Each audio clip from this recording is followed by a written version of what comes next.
always the Wayne's World countdown.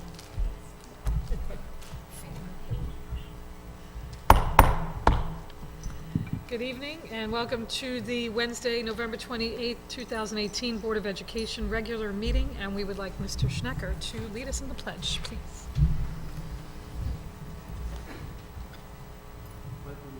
To the flag of the United States of America and to the republic for which it stands, one nation, under God, indivisible, with liberty and justice for all.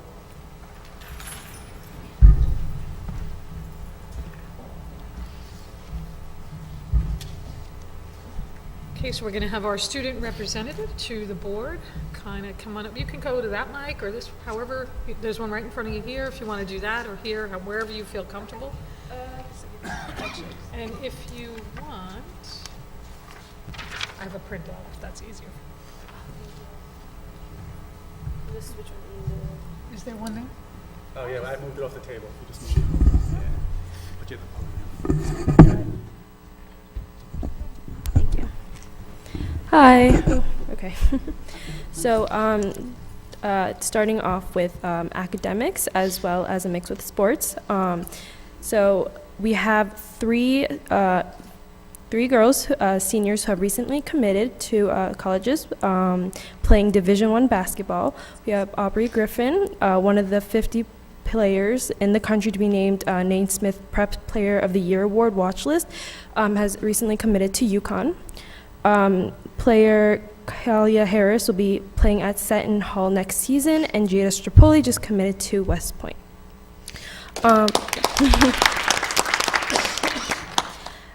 So for science research, seniors have recently completed their submission to Regeneron Science Talent Search, also known as STS, one of the biggest national science competitions, and they additionally celebrated this by recently screening their documentary of Science Fair on Monday. In art, the Ossining High School's play, Peter and the Starcatcher, had just concluded. It was very successful, and winter sports have officially started a couple weeks back, and a couple of days back as well has just concluded our first marking period for quarter one. That's it. Thank you. Thank you. We do have a couple more prouds that Ms. Crossling will read out to us. Yes, we have Ossining High School French horn player Marcus Shaw has been selected for the National Association for Music Education Eastern Division. Congratulations, Marcus. Our super secret word detectives visited Brookside School on Monday. Ossining High School hosted its 2018 girls basketball alumni game.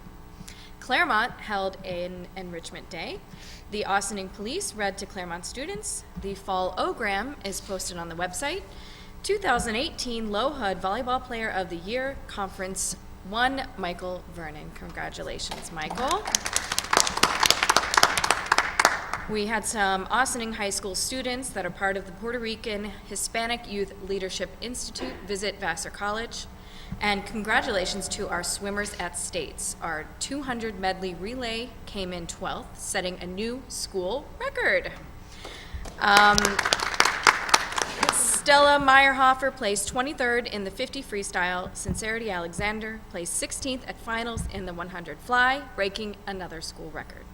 Our 200 free relay came in 16th at finals. So congratulations, swimmers. And last but not least, our AMD Giving Tree shows student and staff gratitude by displaying messages on the leaves, so be sure to visit that. Thank you. Excellent. Thank you. And we do have another thank you that we'd like to thank the Gulata House for giving a donation of $110 to Park School. Is that right? 110 turkeys, I'm sorry, to Park School. A total of 150 to the surrounding community. So that's a lot of turkeys and that's a lot of deliveries. So thank you very much. It's good stuff. Okay. So now we are going to turn it over to Mr. or Dr. Sanchez. All right, so good evening, everyone. We have a lot of important topics we're going to be discussing this evening. The first part, we've taken segments of our board meeting to kind of have these program highlights kind of share a little bit of just some insights into things that are happening within the context of our school district, some really great things that are happening within the context of our schools. So today we wanted to highlight the Bookworms program. Really, the genesis is Dr. Ann Deely and a lot of deep thought and collaboration with Pace University and others. So I'm going to ask Dr. Deely to come up and share some information on our Bookworms program, and also something that we're seeking to, we've started to expand even to Claremont School as a result of that. So, Dr. Deely.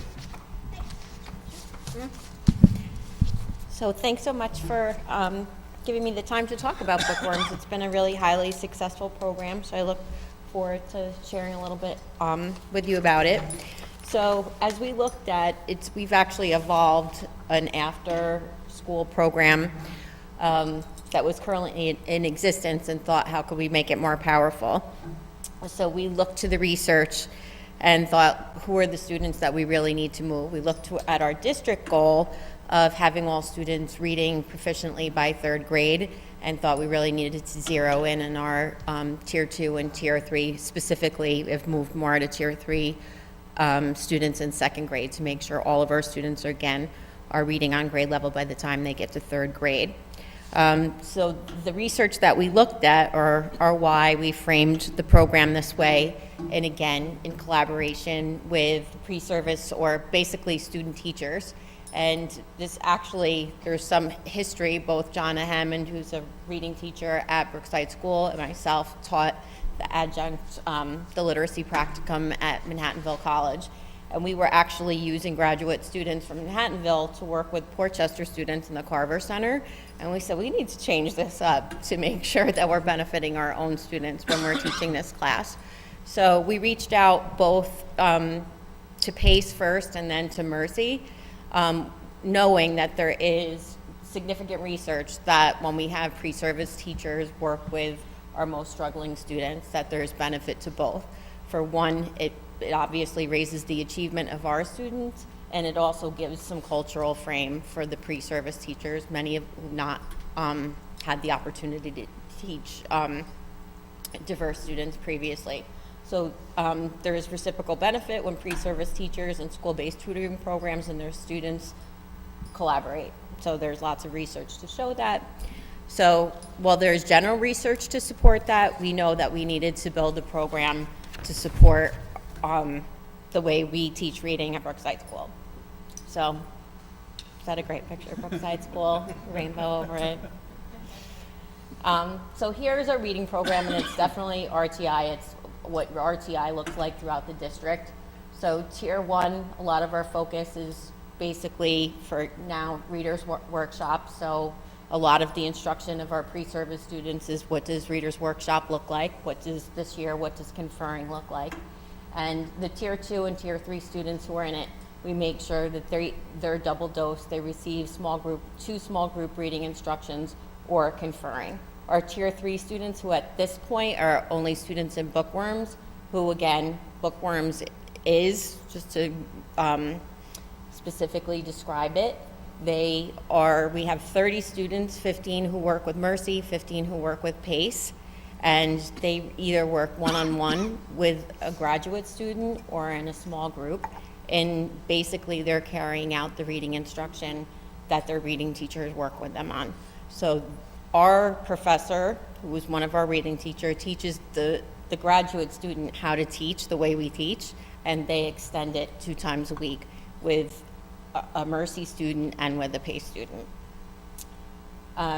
So again, they're sort of carrying out our Tier 3 instruction.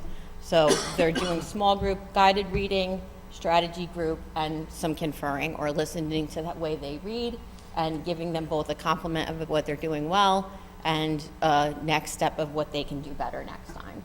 So we teach the graduate students what does our reading program look like, so that they can extend it in their tutoring. So actually, our program in a collaboration with Dr. Fran Falk-Ross was actually featured in Reading and Writing Quarterly in the spring version, and specifically a study looking at, again, the Tier 2 and Tier 3 students. Of our 30 students, 15 bilingual students were monitored, and we looked at their impact of the graduate students working with them. This is sort of what we did. We looked at how lessons were reviewed and approved. We basically, again, set it up for them. And this is what each of the 45-minute tutoring sessions included: review, instruction, and closing summary. It's essentially, we looked at all of these things, but again, now it is really very aligned to our readers and writers, our readers workshop and conferring. We looked at, when we analyzed the success of the program, we looked also at the graduate student reflections, and really just tried to really support them and make sure it was a win-win for them as well. And what we saw is that students who participated in bookworms, most importantly, gained 26.6 words. The highest, actually on the highest end, was 44 words, which was significantly higher than our Tier 3 students who did not participate in the program. That's just some more research about the success of the program. And overall, we saw that tutoring is more important for struggling students. Again, the individual feedback and small group feedback, and we think it's a model. Again, this type of, it's a no cost for us, and we think it's really of great benefit to the pre-service and graduate students. It gives also, in some cases, we've had students come to us from, actually, Ms. Porcelli is a teacher who came from one of these programs. So we grow teachers when we're able to have them in our programs. We teach them the way, as they come to us, we teach them the way we want our students to be taught reading, and it also does benefit them as well. And it just expands the reach of good instruction. So we found it highly, significantly research-based, significant for our students, that they show more growth than our other Tier 3 students who don't participate, and students who participate, the pre-service graduate students who participate in bookworms report that they find it more valuable than it's more contextualized than other graduate reading classes. So we think overall it's a win-win. So we'll open up to any questions from the board. Thanks, Ann.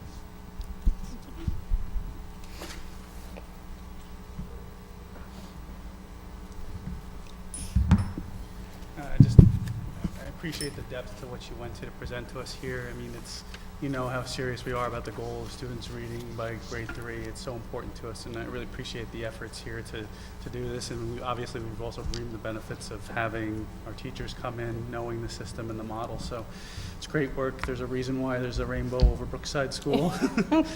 But thank you for the efforts. It's really, really great.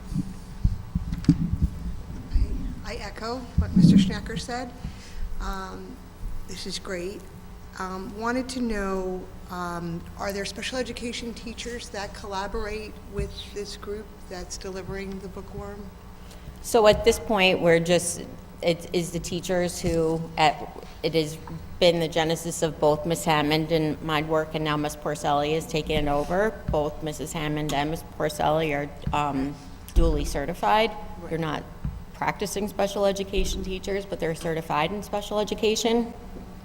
Great. And how? And we have to kind of take who wants to participate. It is an after-school program. Okay. And great. And how are the students You said some students So are. again, it's our Tier 3 students, so Right.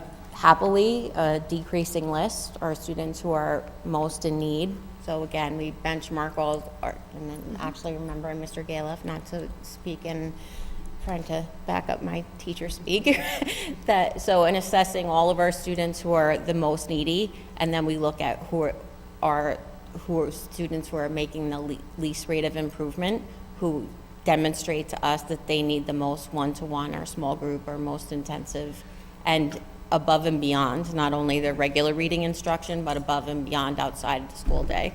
Right, okay, because you mentioned that some of the students didn't participate, and you were comparing them how they did in the assessments. So, interestingly, the students we were selected were the ones who are making the least progress within their current program. So we wanted to give them more. So not only the regular program, but above and beyond the school day. And so with that, the support, they were actually making greater gains than the peers that were surpassing them previously. They needed they're getting 3 hours a week of extra instruction beyond the school day. So as we would hope, they're making greater gains. So what we know, what that tells us is small group one-on-one tutoring works for struggling readers. Okay, great. And my final question would be, how many out of the students have an IEP or accommodations? So I would have to look at, and actually this year we are sharing the program with Claremont, so the fall semester actually happened at Claremont, and we're going to pick up in the fall. We take the 30 neediest students, and then we also need to make sure that they're students that their families give them permission to participate after school. And actually, because he's here, I'd like to shout out Mr. Minahan. It probably wouldn't be possible for so many students to participate if he didn't find ways to be creative in transportation and be able to bus children. That's really made a huge difference in who is able to participate. Thank you. Thank you for all your hard work and pushing forward with literacy for our youngest kids. Thank you. But absolutely, regardless of, need or what class they're in, all students are welcome and accepted if they're if they are able to participate. Awesome. Thank you. Mm-hmm.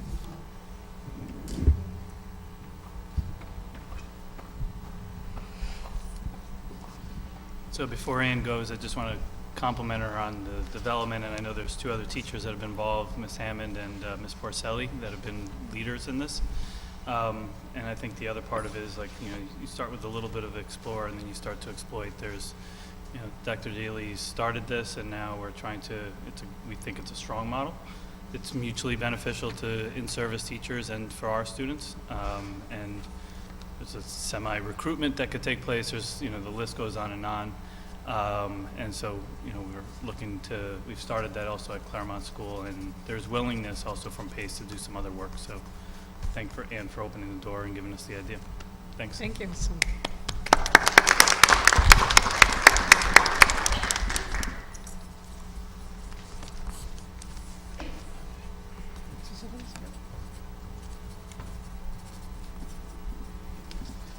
All right.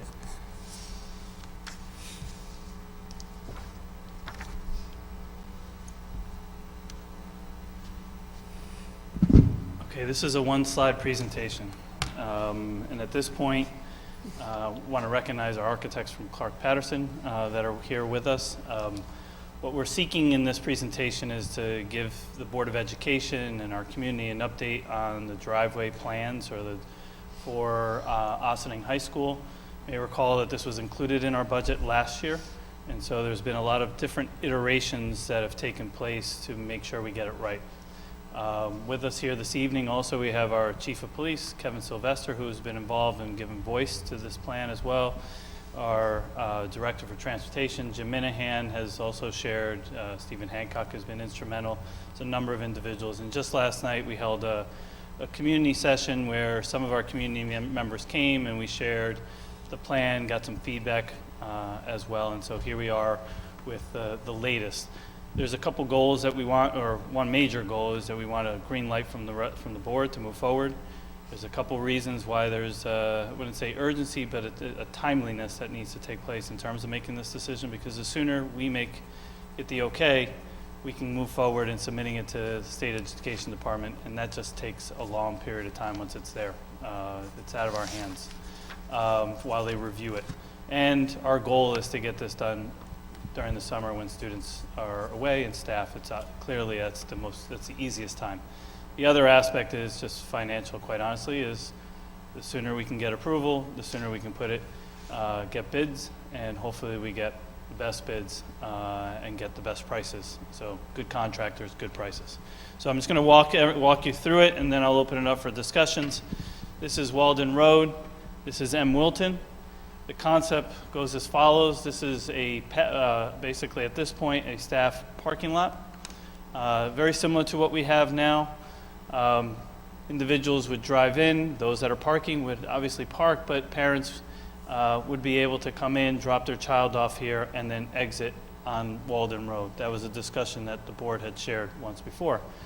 You can also have an egress out here, so if by chance there was traffic, an individual can exit this way and then move forward. Basically, the road leading up towards the building is now going to be a one-way street. You know, if you recall, or if you've been there on major days, particularly as you reach this area, there are a number of cars. There's cars parked on your left-hand side as you're approaching the building, and then there's, you know, sometimes two cars going in different directions. And I've shared this very lightly, is that cars don't get thinner, even though we take that deep breath thinking that, you know, it gets that tight. And so, you know, it's a safety issue that we want to address. So basically, cars would enter here, and buses. Buses, this is the bus loop, so we're actually trying to separate our buses from major traffic. You know, keep in mind that this is a short window, but basically taking the buses that are currently on M. Wilton, off M. Wilton, and dropping students off as near to the building as possible.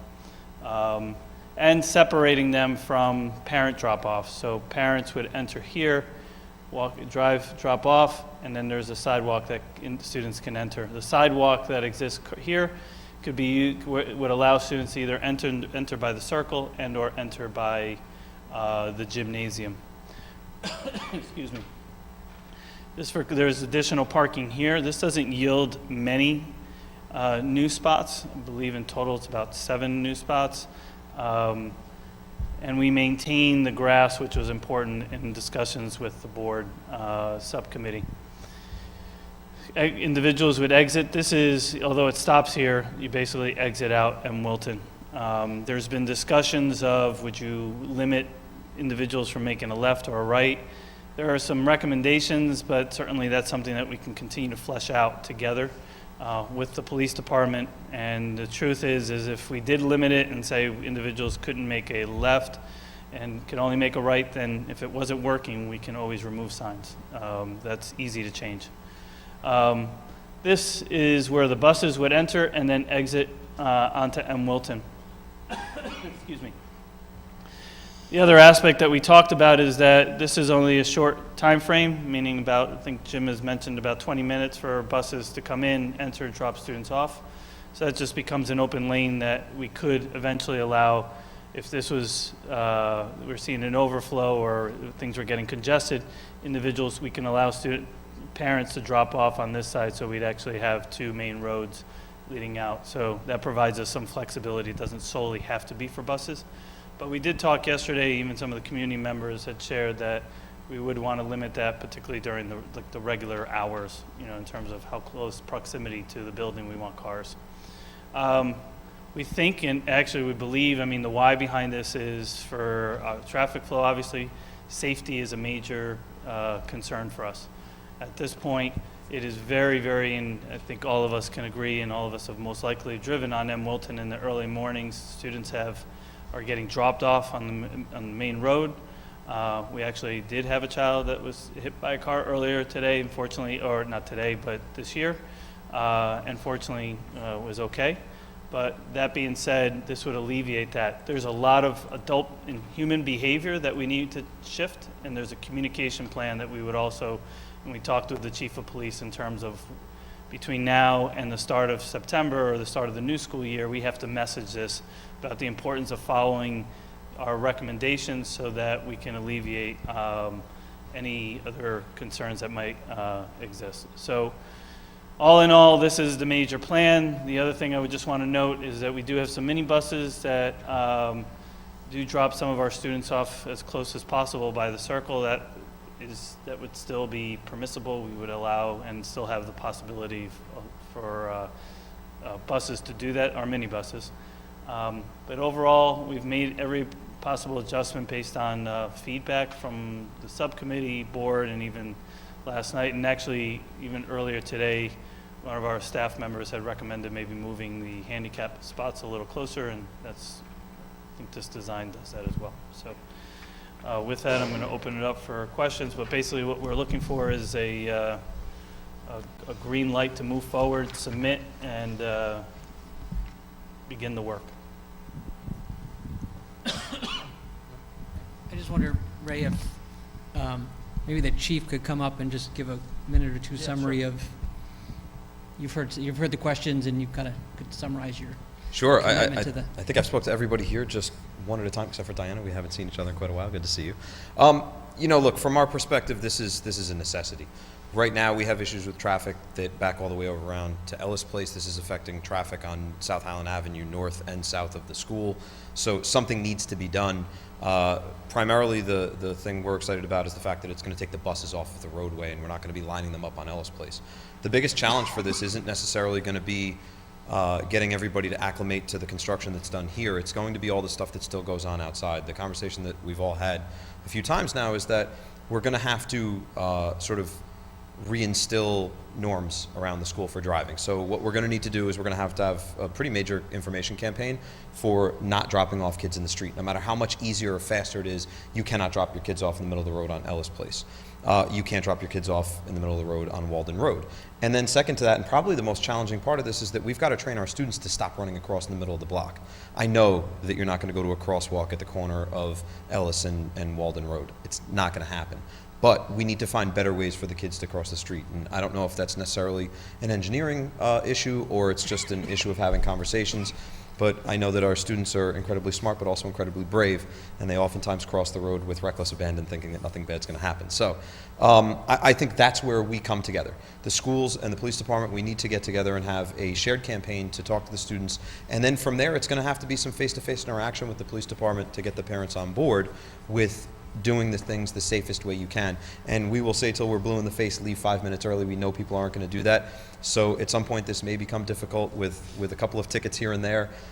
We always try to do things as friendly as possible and influence people with changing hearts and minds, but sometimes traffic court helps with that as well. But ideally, you know, we would love to see the buses go in M. Wilton and out Walden Road. It's not the best recommendation. I tend to agree with the engineers that the buses should be offloading with the exit door on the side of the school. It makes a lot of sense. We don't want the kids crossing in front of buses. So we believe this is a safe option, and it's going to improve traffic, not just immediately around the school, but also for the residents on Overton Road, on Ellis Place, on Walden Road, on M. Wilton, and folks traveling north and south on Route 9 as well. One of the things that we may need to do at the onset here, we may need to dedicate, well, we're going to have to dedicate an officer like any other major traffic change, at least at the beginning here, to flush traffic out. Right now, at the bottom of Van Cortlandt Avenue, at the end of the school day, we have an officer go up there, and for 5 minutes, they just wave all the buses out all at once because it frees up all the rest of the traffic. We're probably going to have to do that in the beginning here. Ultimately, the goal being that traffic can flow normally without our assistance. But you know, what I've discussed with Dr. Sanchez is that we're going to look at this on a constant basis and adjust as necessary, and we'll do whatever it takes to make sure students get to school safely. That was probably longer than you were expecting, No, but I no, that's have that perfect. tendency sometimes. Perfect. I guess I didn't have too much of an opportunity to talk to you individually, but I do just have one question on Walden Road. So parents going in and out when they drop off, like, I just even noticed this morning when I was dropping my daughter off, you know, there are cars that they're not going to wait. They're going to come out of that parking lot, and they're going to block traffic if they have to, so you have traffic going towards, I guess, Ellis. That seems like it's still going to be an issue because nothing there is changing. So how does that work with the nail? We'll tell them, and then Okay. we'll tell them again, and then we invite them to the party in the court. Because I tell you what, I just by a hair missed getting hit Yeah, by a it's- truck today going around it, and I was like, this is where it's going to Schools, train stations, anywhere that people are in a rush to get to and get out of, we have this same issue. It's not necessarily a school issue, Yeah. it's a human behavior issue. So when we find, you know, look, the flow is going to be different, not completely different, but it'll be altered by what goes on there because you'll have other people coming in and using that other entrance. So you know, we're going to have to spend some time over there sort of regulating that until people get a hold of it. But my vision for this summer is that we start rolling out some of this as a visual and telling people, look, when school starts, here's where you're going to be. On the first day of school, we're going to have a lot of extra people working there, both the police department and the school, just to have everybody on hand in order to say this is where you're supposed to be and that's where you're supposed to go. And an orientation period, not only for the new students coming in, but for the parents dropping them off and for the students that have been here before. But ultimately, I think it's not an easy solution, but it's going to take some education and then after a while some force. No one else?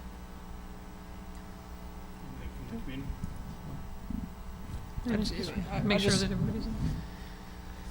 I thought before 26 hours ago, I was going to give a much longer summary on the topic, but I think in your analogy, I have gone in 26 hours from red to like the tiniest bit yellow to green with still a hint of yellow. And I think for me, it came down to two things. One was just knowing that it's reversible, so we're not going to get to October and say, boy, I wish we, put gravel, whatever, laid the driveway in a different route. Like, there's enough ways to configure this so people can go left or right and people can go this way or that way. So I think I've got enough feedback that we have options. Two was, I really appreciate last night's meeting, your input, Jim's input, Stephen's input. I think we had 10 people, which for those of you in school or meetings, like 10 people is like a packed house in school board lingo. So, definitely neighbors got the message of, there were a couple, was that Matt Galata, who lives right there, I think said, he was expecting to come in saying, this isn't a good idea, and he left saying, this is a good idea. So he was like me. So I think that community input was great on a project like this. And I think really my biggest struggle was, with architects, it's a nice drawing, but it's the school property, which is what you're asked to do, is design the road on the school property. Because I do drop-offs, we do drop-offs, there's just a gut feel like, no one's going in. If you tell me I got to go right at a driveway, I'm not going in the driveway. You could tell me whatever you want. I'm not going in there. I'm going to drop my kid off somewhere else. And so for me, it wasn't until I heard the police department's commitment to figure out how to make it work. And you gave examples. I've asked, could we test out numbers? Because I still am worried about how many cars we're sending to Embleton. Your response was, we'll put drones in the air and figure out where, blockages are happening and figure out what needs to get redirected. For me, it was big. I think two, which isn't part of this project, but sparked, ideas in my mind yesterday, is just looking at the greater area. And the example I gave was across from the Walden exit. I live at the top of the hill. You cross that street. There's no crosswalk. Everyone crosses it. Everyone walking down from Shellmark or anywhere on that side. There's got to be 30 plus walkers a day. Have to cross with no crosswalk. So I hope that part of the effort is looking and talking to the village to say, hey, we could use some more signage, some more crosswalks, some more speed bumps, whatever it might be, to broaden examples. Well, not whatever. I don't care what you do. People. So anyway, I really appreciated the meeting, and really just knowing that you guys are committed to working with what's here to figure out how to make it work. Plan A hopefully works September 7th or whatever our day is, but if it doesn't, we'll figure it out. And I think one chief hinted at it, but I know some people had asked, why can't we send cars in Embleton and out? And Jim Mahan back there made a very straightforward point, which is you want kids getting out the door right next to the school and not crossing. And again, not that we couldn't reverse it if the thing blows up and doesn't work, but it's a very logical reason to have it go that way and try and make it work. So. I just have one quick question. I don't know if the architects have given any indication of this at all, but do we definitely think that this is a doable project in one summer? We can have them come to the mic and give us an answer. Not to put you on the spot, but. Good evening, everybody. I'm Tim Moot, principal with CPL. I'm the civil site guy. They call me the dirt guy. So this is a dirt project. Chris handles the building stuff. So it is a tight time frame. As Dr. Sanchez mentioned, you know, we do have to go to SED. First, we have to do a design. What you're seeing now is a concept. It's more or less a model. There's been a lot of dialogue, a lot of input, and so you mentioned a pretty picture. Right now, it's really just a pretty picture. It's 2D. We have survey information. We have some of the nuts and bolts information, but we need to progress this to a design, which we're ready to do immediately. But once we get done in about a month or two with our design, it then needs to go to SED. And depending on what they're at, 6 to 9 weeks, you know, we're going to be up against the wall. There's expedited reviews. There's flexibility within this that we could start construction in the center lot there early if we're ambitious. This year's been a horrible weather condition for construction, so we also have to keep that in mind too. It's an aggressive time schedule, but you know, I don't have a crystal ball and can guarantee you anything, but it's in our best intentions to expedite this any way we can. Thank you. So basically, it sounds like if we get a green light tonight, we can, how soon can we go to SED? They still have to design. I Okay. mean, basically, they haven't made that effort yet because it's a lot of work to do. And once we give them the okay, the direction, they can start going into the detail. Okay, Said next month or so, right? okay. You said 2 months, I'd say month. I would just say we're ready to start immediately. There's a couple steps along the way that are standard. You know, we'll start to look at this in our 3D way. There's a stormwater component to this, which we may have to look into what's in the ground. That's a kind of a little bit of a design effort. But then ultimately, you know, financial, like how much is this going to cost? We would typically get our design gelled so we know all the parameters and then put a construction estimate on there, see how that fits your overall budget. And then from there, we may have to massage things to fit the budget. So there's still some kind of processing to do to get to go out to bid, and we're not just gonna do it. So. Okay. So it looks like then the first step is we need a green light then. Yeah, Okay. that would be, if we can get an okay, then we'll move forward and we'll take the To- next steps and we'll get to work. Okay, so do we have a green light? Any community? Or actually, yeah, Put it up. maybe Keep we that should. near the community. It's a good idea to Bill? go to the community, I apologize. So if we have any community member comments, you can come up to the mic and just give us your name and any input before we, green light or red light or yellow light? Well,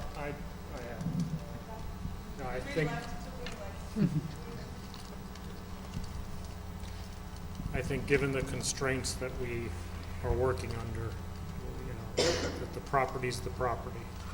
I think, like Greg said, the fact that we can reverse this if we need to makes it, you know, much more palatable. And we have to get the buses off. And it's near to impossible to get in and out when the buses are lined up in the afternoon. And I think for all the reasons that have been stated, it's pretty clear to me that this is the best option that we have. It's just, we've looked at this quite extensively, and this is really, like I said, given the terrain, given what we have, this is about as good as it's gonna get. And I think we should move forward with this so we can hopefully cut the ribbon and start the next school year with a new traffic pattern. I agree. So it looks like we got a green light from Bill. Green light. Green light. Green? Green is yellow or is it green? Light green for Greg. Okay, Shade of green. Shady green. we got 7. Green is green. Green is green. All right, We have 7 green everybody. lights. And thank you to Jim Stevens here. He's been instrumental as well, and Chief of Police has You guys don't been, need to sit anymore, go start designing. Thank you so Thank you much. for all your Thank you work. for all Thanks to your hard work everybody. and Wow. your input. Thank you.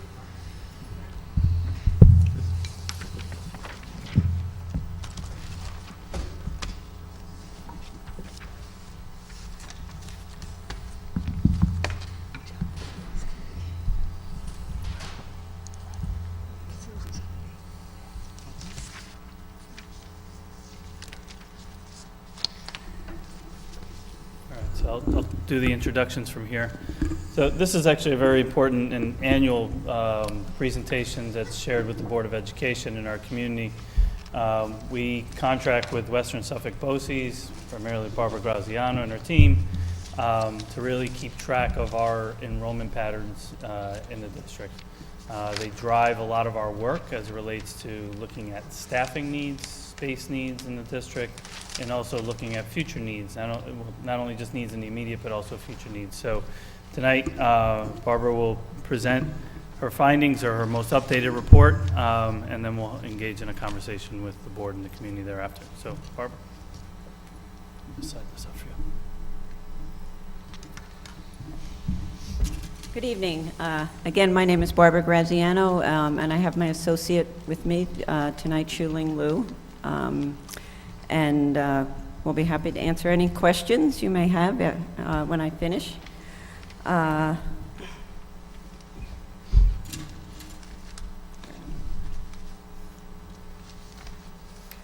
start by just giving you a little background on the Office of School Planning and Research at Western Suffolk BOCES. We have been generating long-range planning studies for districts since 1985, districts not just on Long Island, but also in Westchester, Rockland, Orange, Putnam, and other New York State counties. Some districts in Westchester that we have worked with or are working with include Byram Hills, Harrison, North Salem, Somers, Mount Vernon, New Rochelle, White Plains, among others. I'll just give you a brief idea of what is involved in generating a long-range planning study. We research the demographics of the district, and that includes births, which of course is a big component.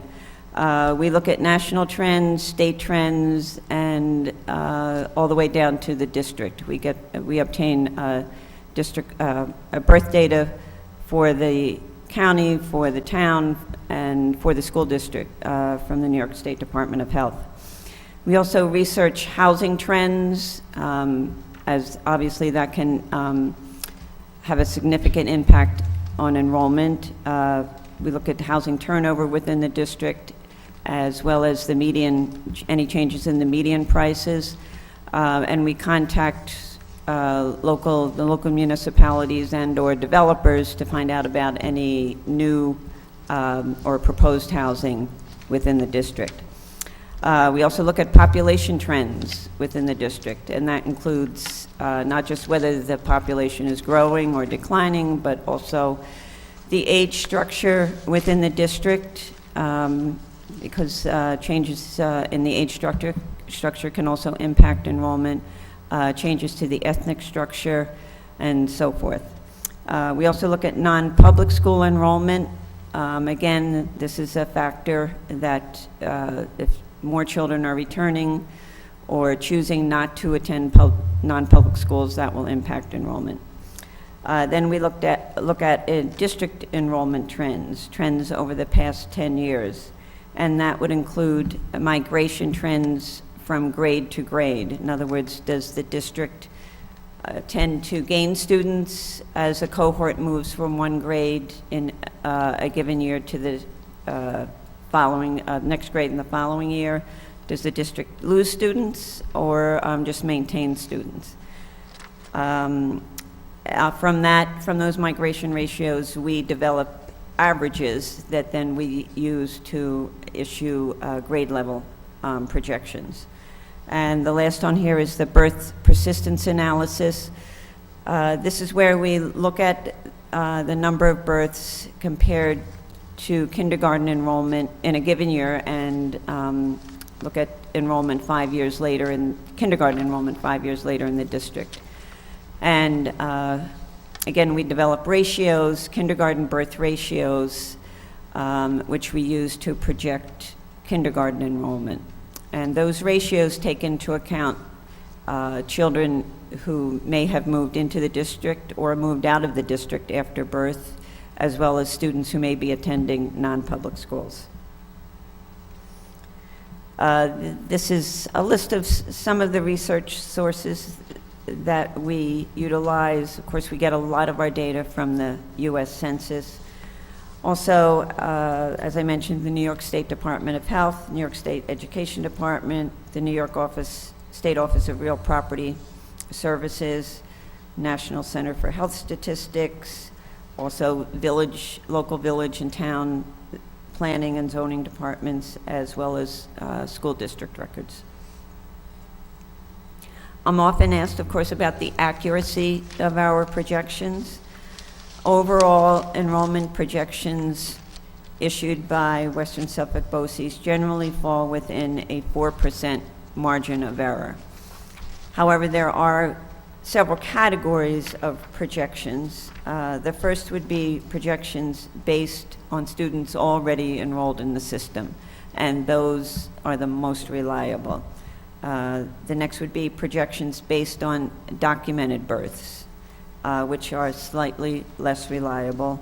And then projections based on estimates of future births are the least reliable. And naturally, the most reliable projections are those calculated for the periods closest in time. Each year that you move out from the year of that the projections were issued obviously becomes a little less reliable as time goes, each year as time goes on, because trends change, things happen, and as I said, the projections just become less reliable as time moves on. First, we'll look at the demographics within the district. This is just basic population. There was an increase of approximately 3.6% of the population in the district between 2000 and 2010, and then between 2010 and 2016, population grew by approximately 1.7%, or almost 600 people. This shows you changes to the age structure for the period beginning in 2000 through 2016. And as you can see, the preschool, which segment, or the under 5 segment, has decreased from 6.1% in 2000 to 5.8% of residents in 2016. In addition, the young adult population, those ages 20 to 39, has decreased from approximately 32% in 2000 to almost 27% in 2016. And this is significant because, of course, this is the segment that contains residents of childbearing age. And as we're seeing in just about every district that we work with, the 40 to 64 segment is growing, and the 65 and older segment is also increasing. This chart shows you the foreign-born population within the district. According to the American Community Survey estimates in 2010, approximately 30% of the resident population was foreign-born at that time. By 2016, approximately 33% of residents were foreign-born. And as you can see, the vast majority of the foreign-born population in the district originates from one of the many Latin American countries. This shows you some housing data from the district. Vacant housing has been increasing from approximately 3% in 2000 to 8.4% in 2016. Along with that, the percentage of occupied housing has decreased. Owner-occupied housing has also decreased from approximately 62% to a little more than 60%, and renter-occupied housing, along with that, has grown from almost 38% to almost 40% during that period. This shows you changes to the resident ethnic breakdown over the period of 2000 through 2016. During that period, the white segment of the population has decreased. The black segment has seen a less significant decrease, while the Hispanic segment has grown from approximately 22% to almost 38% during that period. This shows you Westchester County births, which as you can see, have obviously declined over the 20-year period of 1996 through 2016. During that period, there's been a decline of approximately 19%. This shows you births just within the Ossining School District. There has also been a decline, although it's not as dramatic as I would say in the county and as we've seen in many other districts. However, births have definitely been declining. As you can see, between 2002 and 2004, births each year were well over 500. Then the next period, approximately from 2005 to 2009, the number of births ranged within 450 to 482. And then in 4 of the last 7 years, between 2010 and 2016, births were below 450 each year. So there has definitely been a drop-off in the number of births. This shows you housing sales within the district beginning in 2005, which was the peak of this historical period. Housing dropped off subsequently down to 142 units sold in 2012. And as you can see, since 2012, housing has been on the rise again, although it has not returned to the level that we saw before the recession, before the housing crash. This shows you the proposed housing within the Ossining School District. The first is Hidden Cove, which is planned to be 137 luxury apartments. That is still awaiting approval. It says, according to, by the way, this information has all been provided by either the town or the village. The site plan hearing continues. According to the Rutgers multiplier, projected student yield from this development would be 27 students. The next one is Hunter James, 189 market rate condos, studios, 1 bedroom, 2 bedrooms, and a small number of 3 bedrooms. Building permit under review. Projected student yield on this one is 43 students. The next one's Snowden Woods, 198 luxury apartments. It's before the Village Board of Trustees. Projected student yield, 26 students. River Knoll, 188 luxury apartments. Before the Planning Board, projected student yield, 29 students. And Parth Knolls, 53 apartments, was approved in December 2016, and the foundation permit has been filed. Projected student yield is 8 students. Next, we'll look at enrollment. As you can see, during the historical period, 2008 through 2018, enrollment steadily increased up through 2016, and then beginning in 2016, enrollment stabilized and leveled off.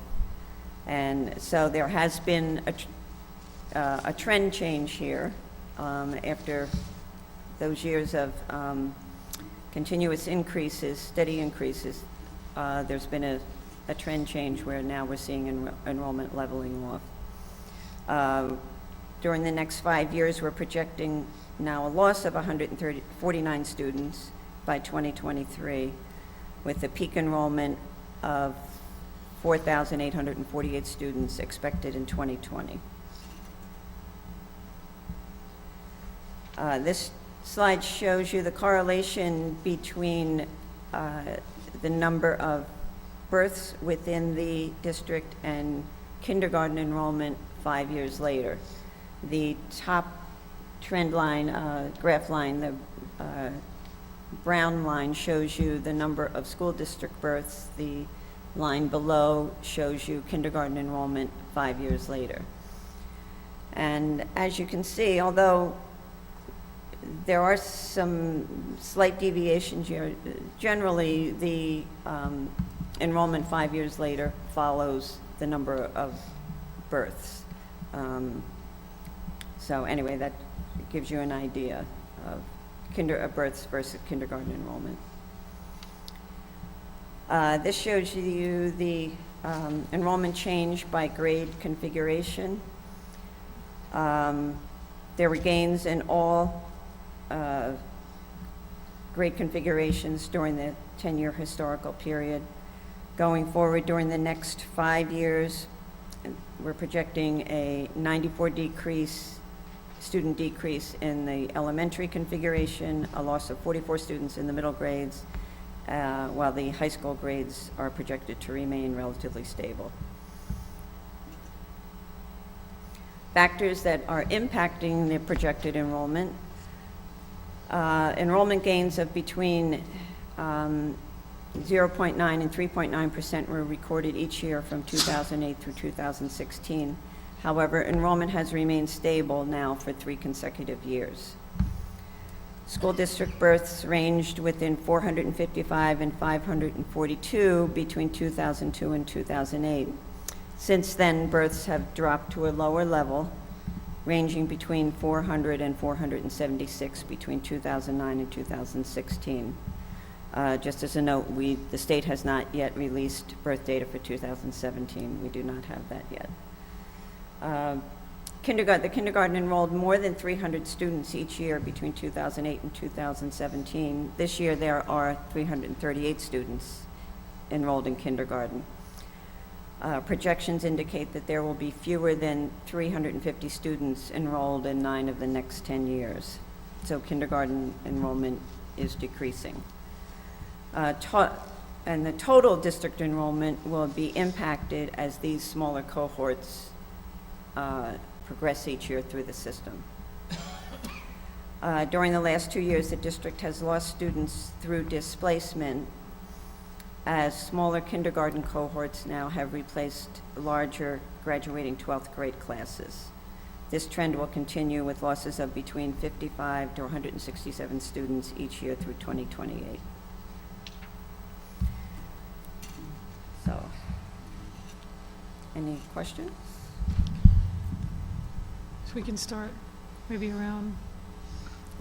go around the table this way. So we'll start with the board's questions and comments first, and then we'll move to the general public. Do you have a mic? Can I start? Okay. We can come back around. Yeah, just some clarification. So the projects, it looked like current projects from the village of Ossining and the town of Ossining are included in the estimates and kind of in the detailed package. I saw there was projects in Briarcliff that basically were still to be determined as far as student load. And so the projections that we have, obviously, I don't think The include- projections do not at this point include those numbers because some of them are still, Yeah, they're not sure what it's going right, to be, right. So the Briarcliff projects aren't in there, and I think Newcastle and Yorktown said they had nothing Yes, pending we and on the inquired books right about now. the, I don't have it in front of me here. What's the one you just mentioned? Newcastle and Yorktown, the planning boards, I think in the report Yeah, said that they we- didn't have anything on the books. Yeah, nothing they projected still at the did not moment. have anything that they Okay. could provide us information on, yeah. Okay. I'll probably have more, but I think that's where I'll start. Okay. Thanks, Barbara. Sure. Want to go around the horn? A couple. I guess more observations, and then one clarification. I know you clarified for us, but I think it's important to just share with everyone. I think it sounds like when you first looked at this, it's a big shift from last year. Yes, it is. The question was what happened in the shift? And I'll give you my interpretation. You can tell me if I'm on base or not. is two things. One is, it sounds like when we gave you our student counts last year, that the counts had 137 more students than we actually had. That was corrected after we sort of had this meeting, I think.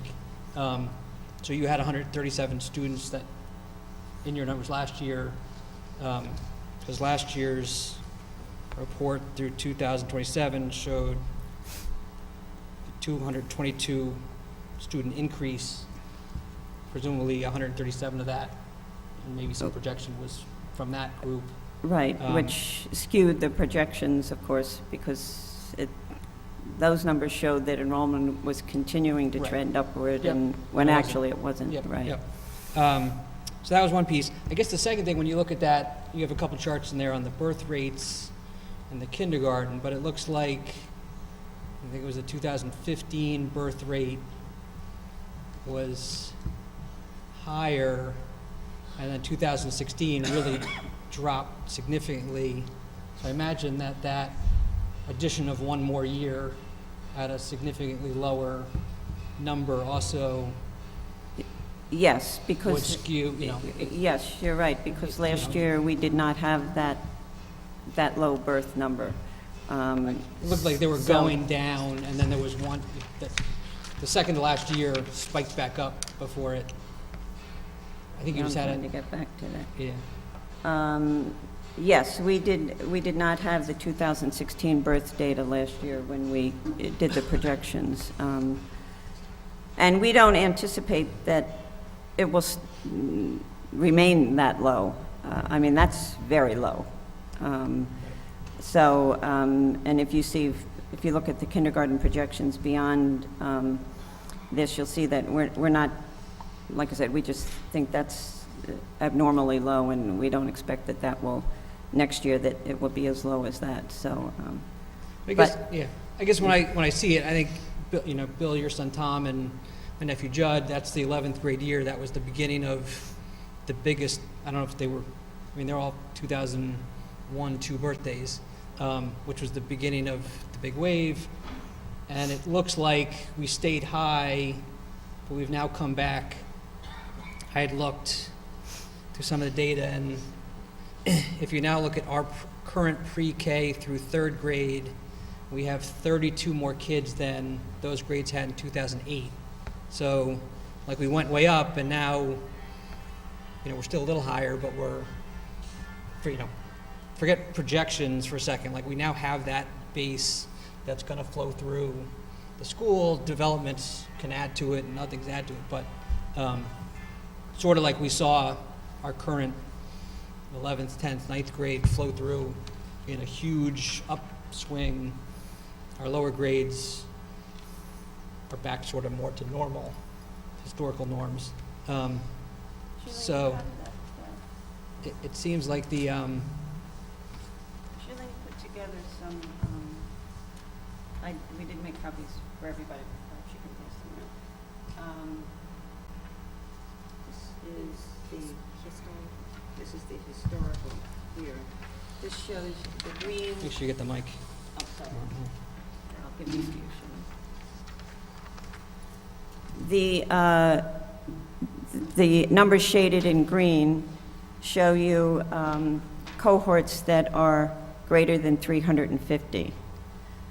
And as you can see, there's, as you move across, those greater than 350 cohorts move through the system to this year, where most are greater than that. But then if you look at the projections going forward, This is the projection, Got it.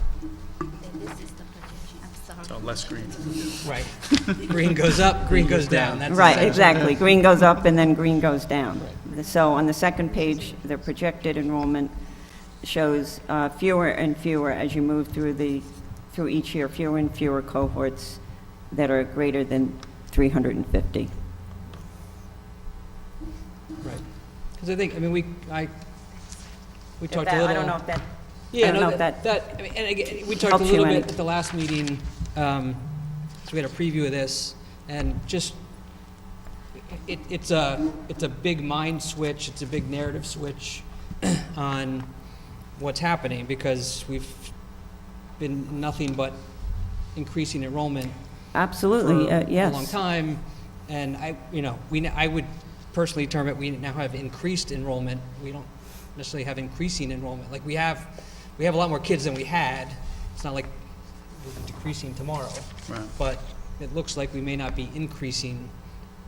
We still, for funding needs, like we've increased, for space needs, we've increased, but it looks like we're not increasing. And, some people will say that can't be true because we've been seeing increasing forever. And I think the observation I had looking at it, we talked last meeting, was, you look at the birth rates, for the, I guess, pre-K down to 0-year-olds, and then our pre-K through third who are in the building at not low levels, but lower than we've had. It to me makes sense that the projection would show decreases. I think we had gone back, I think Catherine had asked for numbers back to 08. I looked at your projections in 08. The projections in, I think it was 08 to through now, were like 3 or 4%. And given all that has happened in Ossining, It's pretty remarkable. Yeah, it's very, very statistically accurate. So I think, less questions. I think my suggestion is the board needs to keep this discussion going past tonight, just in terms of how this changes, like I said, the narrative. Like, the building is one that I think we just need to think about. Not that we want lots more kids, but I think one, development is going to there will be development, and it looks like we may have some room for some kids over the next X years, as long as something dramatic that we're not anticipating happens. I think, just Ray asked you a little bit about space. I mean, clearly, I asked the question, how many classrooms have we built since 08? And the answer was 32. And I used the number 20 kids on average per class. That's 600 plus new student spaces we built, which seems like a very appropriate number. So that kind of worked out.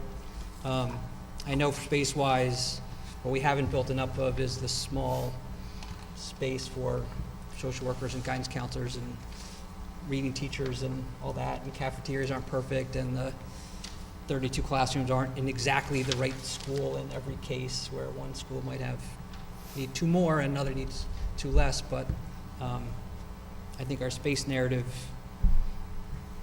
we just need to look at it in relation to this, in addition to all the other things. So those are my thoughts on the topic. Yeah. I mean, I think the thing, and the reason I asked the question about the Briarcliff developments in particular, was if those came to be, and granted, all the developments hitting, you don't know, there's been, some of these have been on the books for a long time, but market conditions, all those things, but all of that hitting, if you had those 2 projects, which are sizable parcels, if they hit, you'd be in kind of the same vicinity of where we're at today. You'd be as crowded as we are today, right? I think that's it. Now that's a big if, right? All these things hitting at the end of the day. But that was kind of the question about, just so more for the community, probably, but for us to think about too, is with each of these projects, they have an impact on this, and we just need to keep all that in line. So And I think, again, this is for another day, but I think a great next step is, I think we could take these numbers with the projections and map out. I think, Barbara has some methodology, and we could think through, like, if all these developments happened, and we sign what year they're going to happen and how many kids and what grades, we could map those developments and do our own projection of what that would look like, and say, does it, are we still, I wouldn't say comfortable, are we back to where we started, but maybe have a lot more tax revenue, or are we ahead, do we not fit? But I think that could be, if we're all comfortable on these numbers as a starting point, and the increasing part is lessened, I think you could do some, a mini project of looking at, because, Yeah. all these, there will be more kids, Right. and if we map out kind of how they will come and where they'll fit, we may Right. see that, particularly if we're going to talk about more facilities, I think we need to do that project to say, here's where we're now, but in 5 or 10 years, if these things happen, we really need more at Claremont. Or like that's, Right. And there's all the other variables, right? So the non-public school enrollment has been declining. Those numbers have significantly shifted. So part of that was 2008 and the market crash and, all of those kinds of things. So you do have these other factors that come into it. But like, in theory, if all these projects hit and it was 2022, I think our buildings would be even more crunched than we are right now, because that's really 2022 is sort of when we have the peak of what's in here from the numbers. So the likelihood of all these things hitting obviously isn't going to happen, but those are the kinds of things we have to keep in mind. We're not quite out of the peak time, but certainly looking beyond 2022, it looks like there may be some breathing room, but again, we've got to assess that with all the other factors that play in here. Given the way these projects proceed so slowly, 2022 sounds, so far, it's only 3 years away. The likelihood that all these get built in the next 3 years is probably very small. But we do have to absolutely keep it in mind, as you said, that I don't think we're going to get hit that fast. It's possible, but I think that would be pretty unlikely. Some of these projects we've been hearing about for 4 or 5, even longer, 6, 7, 8 years. So I think it's a concern, but I'd be not losing too much sleep over all of them hitting by 2022. Right. So that's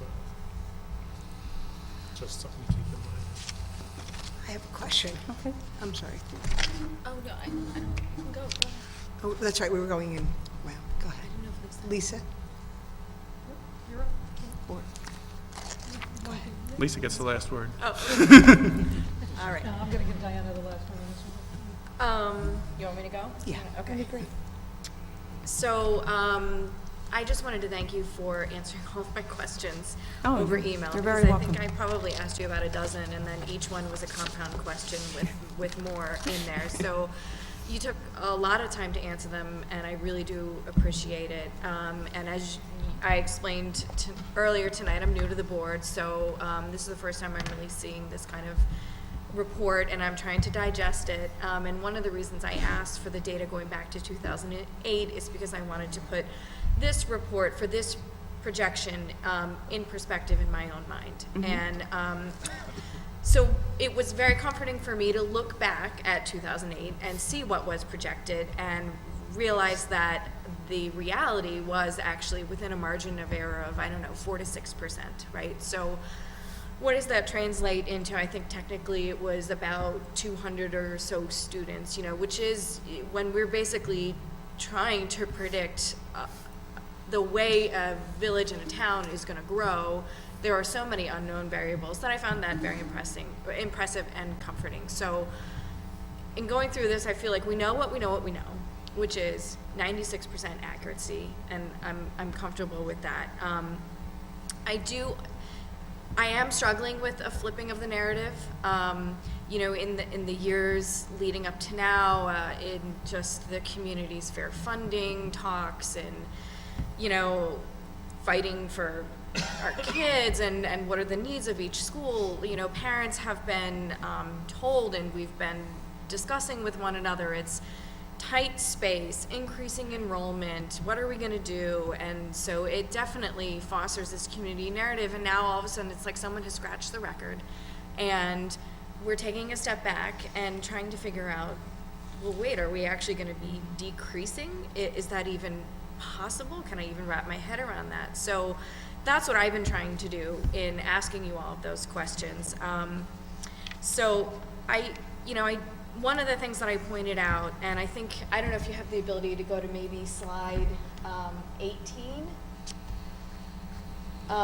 is that I do think that there are maybe aspects of the data that we'll look at in a few years and realize some elements of them were given an over heavy weight. I think one of those is the birth rate, and the reason I I'm sort of skeptical of it is because you have here where this birth rate dropped from 540s, down to 450 back in the 2004-2005 range, but the purple line is showing only a very minimal decrease. Yet when we follow the line around, the projection is sort of 1-to-1 here between 2020, 2021. So I am curious as to, why in one part of the graph, if we really didn't see this shift in birth rate reflect a shift in enrollment, does it seem to be reflecting that now? And then, I did go through and I took a look at the class cohort counts, and I think we'll probably end up seeing the class cohorts picking up more than what's projected, and I think that probably some of these projects, like if you take a look at Avalon, they ended up putting a few more students in than what was projected. I think they'll probably generate a few more students than what the projections are. All this being said, even if all of those things play out, I think we're pretty much where we're at now, with maybe peaking a little bit more. So that's comforting, because why do we get this data? I'm told we get it every year, whereas other school boards get it every 3 years, right? So it's comforting to me that, I'm not looking at this data, even a worst case scenario, let's add 6% on, right? Let's add 6% to the 4,600 projected.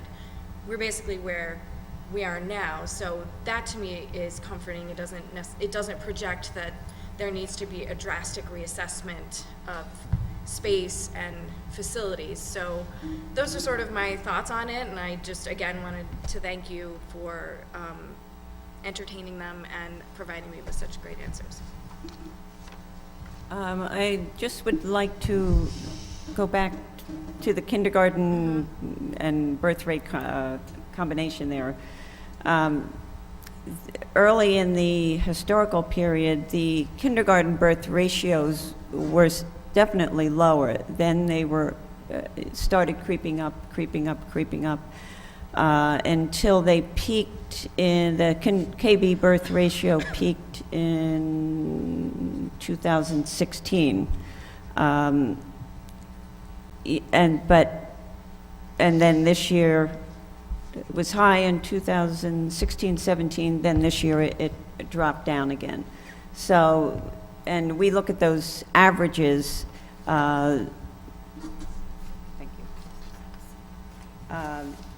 And this is in this page. The numbers that I'm looking at are in the study. If you want to take a look at that, on Shirley, what page is that? A3.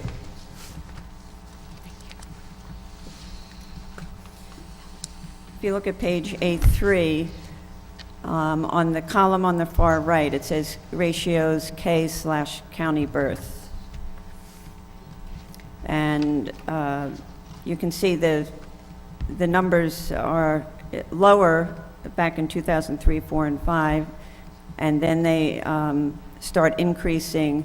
They peak in 2016 with 0.0366, then it dropped down to 0.341, and then 0.320. So, and that's what this is. We look at these averages. Are they trending upward? Are they trending downward? And that's one of the things that threw a monkey wrench into things last year, is that it showed that KB ratio was continuing to trend upward when actually it wasn't.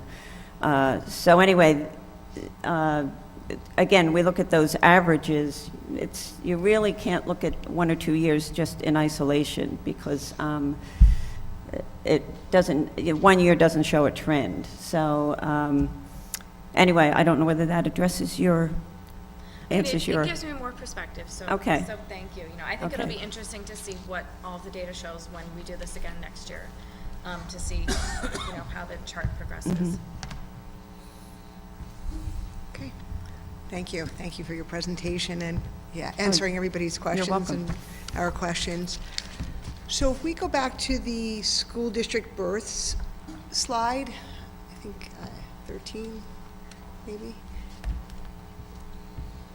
So Yeah, so there's so much fluctuation, as you pointed out, right? If you go to 2010, lower than a lot of the years. So let's say 2016 is 400, but we don't know. It could be 476 in 2017. We don't know the data yet. It's not been released. We don't even know. And as I mentioned Right. before, we really don't anticipate that 400 will continue. You know, Right. we don't anticipate that it'll go back up to above 500, but we don't anticipate it'll remain as low as that. Right, just like saying the 542 really never happened again either. That was the Right. high point and the low point. Okay, so how much, so if the birth rate next year, 2007, or we find out that the birth rate for this past 2017 was, say, 440, you know, was around the mean, I guess. How Then would the- that impact, The projections will change. right, and so how much does 40 births impact the projection that you have? Because that impacted the numbers going forward that you gave us. Yes, it did. So let's just say that It's was an anomaly. You're asking Right. me a question that's, So say 2017, because we're saying it's very low. So I guess what I'm saying is that we're probably not going to see that 2017 ended up being under 400. Based on, right, probably, I would be very, very surprised if it was under, 400. It's very hard to answer yeah, I was that just saying, how much question is one because, year? You know, what, next year, would it be 410? Would it be 420? Would it be 450? It's very hard to give you But our numbers, so the projections did shift because of the birth rate, that 400. Well, it had yes. some impact on that. Yes, now, but again, bear in mind, it wasn't that, when we looked at these, we're saying there's no way it's going to be maintained at that lower level. No, I know, so I'm saying that anomaly, just as probably back in 2003, you know, that high number. Right. However, considering the downward trend, that was taken into account. There is also recently released national data that indicates that Hispanic birth rates, which have traditionally been higher than other ethnic groups, Hispanic birth rates have dropped rather dramatically.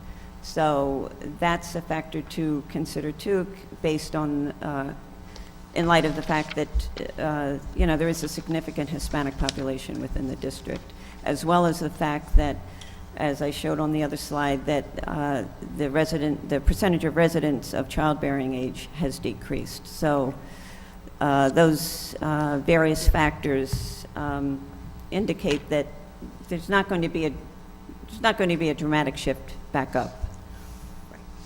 So, you know, when I'm looking at the numbers, just overall, if you took 2008 to 2023, you know, we have about 500 in... You're looking at enrollment numbers, or? I'm looking at enrollment numbers, yep, projection students, you know, so even though the net, you know, even though the piece that you projected from 2018 to 2023 is down by 3%, which is almost could be the margin of error, either way, I guess. But if you combine that, you know, we certainly were up in about 534 students, you know, since 2008. So we still had, so to me, I guess my point is that we still had a huge increase and our buildings are still not where we needed it to be. We're still almost accommodating students back.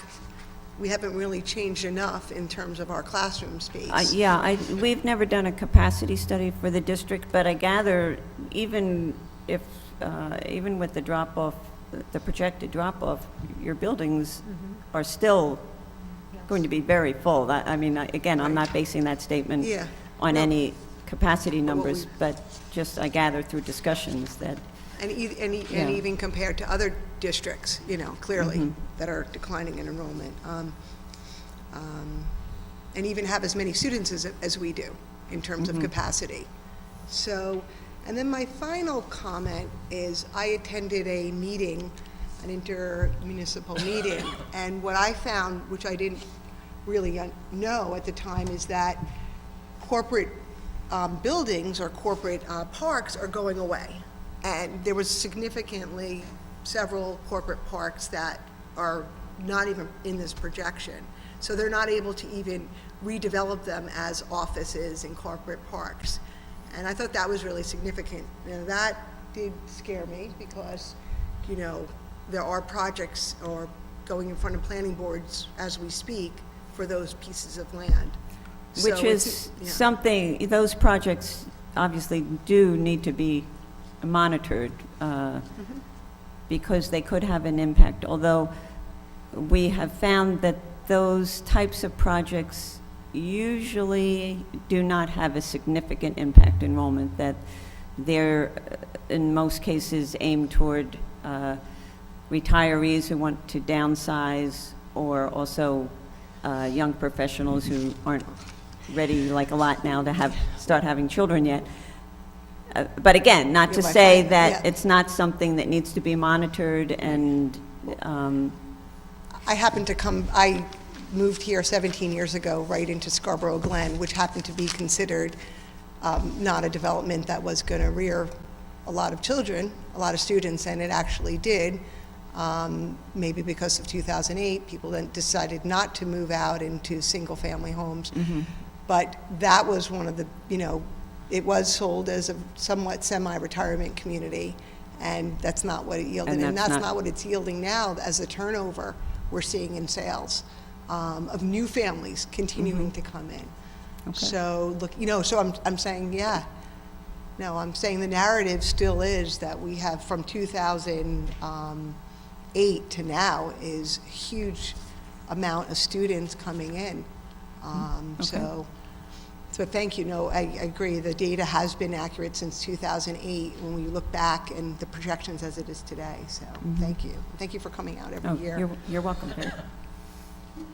I guess the one thing that jumped out at me was the housing data slide, where I see that our vacant housing went from 3.1% in 2000 to 8.4% in 2016 with this ACS survey. So that concerns me because, first, I'm not trying to understand why our vacant stock is almost tripled, but I would imagine that besides all the new housing that could come, there's empty housing here according to this. That if people, I really find it hard to believe that about 1 in 12 housing units in our school district is vacant. It's hard for me to understand. It's not that I don't doubt your number, it's just hard for me to wrap my head around, and if people move into those, then wow. And I don't know how much housing stock there is. I don't know, 8.4% of what? 3,000 units, 2,000, 5,000, I have no idea. But if the current even comes back to 3%, we're talking about a pretty significant increase in the size of our population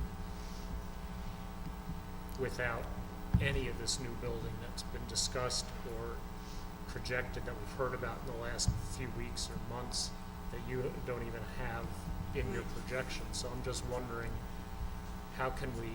is there a way to get a handle on this? Is there a reason why this number's jumped up so significantly? I think also, and I don't have that data right offhand. I can send it later. It's all right. It wouldn't surprise me, though, even if you did fill some of that vacant housing, that the average household size, and again, I don't have this in front of me, but it wouldn't surprise me if the average household size is decreasing, is smaller than it has been. So in other words, that the yield from that vacant housing were to be filled would not be as significant as it might have been in prior years. But it's still gonna be I Yeah, would imagine a decent number if we were to fill even get that number back to 3%. Like I said, I don't know how many housing units there are in the school district, but wow, I that- could that get you, yeah, I could get scares you me that data. just looking at that. The number, So maybe yeah, I don't have so- that all in front of me.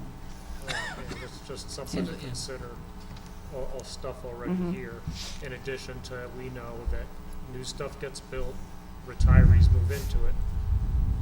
Somebody moves into their house, presumably, younger families move into those houses that are traditionally produce more students. So and I know that's part of your calculation, but this just really, That is something that question does arise, and that kind of trickle-down effect of, well, yes, if retirees downsize and move to smaller units, and then younger families buy their houses, that's a very difficult, there's really no way to track that, the trickle-down effect from that, unfortunately. It just, However, you did say that the 65-plus population is increasing and the 20 to 39 population is decreasing. yes. Mm-hmm. Ray, I'm wondering on Bill's question, if that's not a village planner, town planner type question, they might know if it's all foreclosed, is it it's foreclosures hard that for me to believe that will be in one out of foreclosure 12 forever? Are houses they is empty. rehabbing? And what Yeah. happens when they start to fill up? What is that noise? What is that noise? It's about mics, I think, some sort of echo around it. Yeah, I mean, what would be helpful with that would be the number of Yeah, it's the driveway, they started. You do not waste time here in the school. I was like, this is a tight timeline, guys. I think what would be helpful for me with the vacant housing is getting a sense of really how many houses that is. Is it, is that 150 houses, and if we got a third of those back in, and you said 1 to 2 students, like what would that really be? Just to kind of keep a sense of what that is. The percentages are startling, as you say, but just to try and get a sense of what the number of properties are that are vacant, the count of them, I think would be helpful. And then you could make some sort of educated guesses as to if they got populated and 25% of them produced a kid, how many students would that be, right? Okay. Number for 2016 is ACS, it's American Community Survey. That is a survey, that is not census. Okay, yeah. 2016's number is a community I understand survey. it's That from a is, survey, but yeah, and nonetheless, that is- even if it's close, even if and it's. but usually because of it was a sampling, and so usually that has a big margin of error. Okay. So if you would like, we can actually give you, I think you want the actual number instead of Percentage. the percentage. We can give you the number and accompany with the margin of error that is released by the census. So Okay, we'll give you a that'd be little great. bit sense of that. For a small area, usually the margin of error is big. Sometimes you up to a point that you think that how can that be? So, but I think 2020 census is coming up. So probably at that time, because it's a census, the number is much more definite, and it's a much more you can actually really reliable. So this is just give you a rough idea. It might be growing, but whether it's going to growing, it might be actually the same level as 2010. It could be. But in terms of percentage, but it could, in terms of the number, it could have been creep up a little bit. Okay. So I think that we should be able to give you the data from census for that. Okay. That's not a problem at all. Okay, great, thank you. The only question that I have is can you remind me again, you don't have the 2017 birth rates, but when do they come out? When are they available? They're late this year. Oh, they are late, okay. I thought it would come out like January of the next year, so they'd let a We- whole year pass. And We usually get them at the end of August, Oh, okay, but okay. I've been emailing, and I've been told February. Oh, wow, February, Yeah. okay. Any reason why they're late this year? Does it have any? They're geocoding or something. Oh, okay.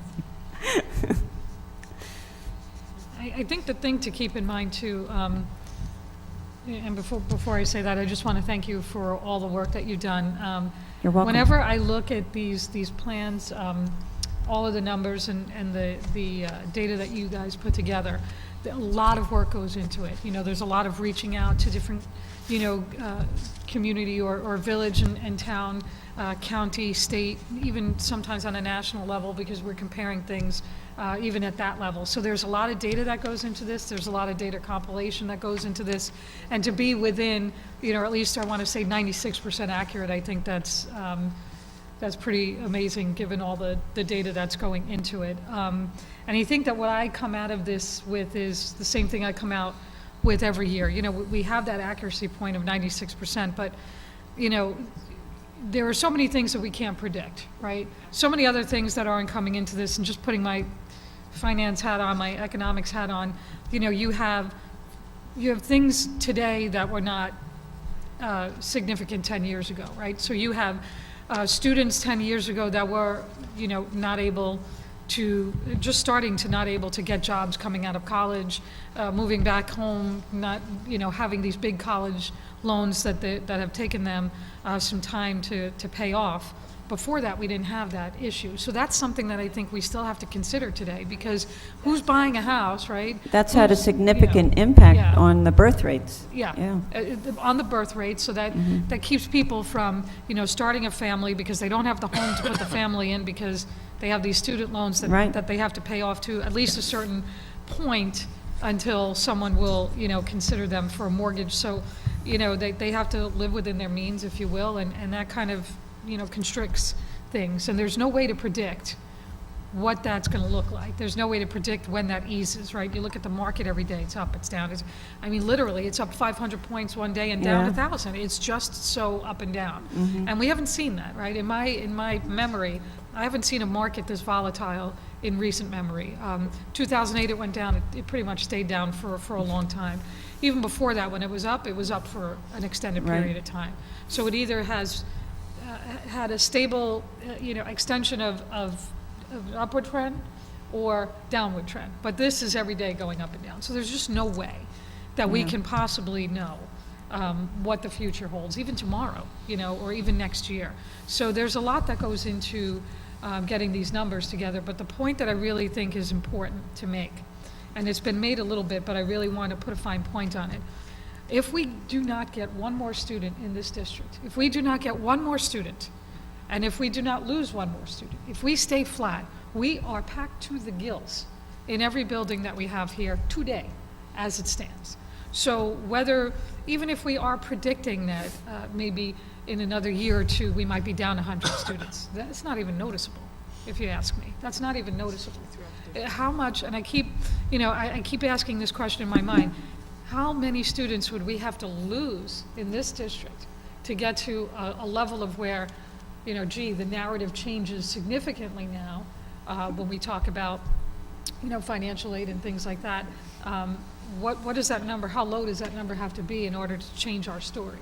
And to me, I don't think our story changes with this report, really, because we don't have a significant increase or decrease either way. Our problems are now, and they have been in the past years. And in my mind, if the financial aid formula has been frozen 2008, 2009 kind of numbers, even all those years, we were not getting funded.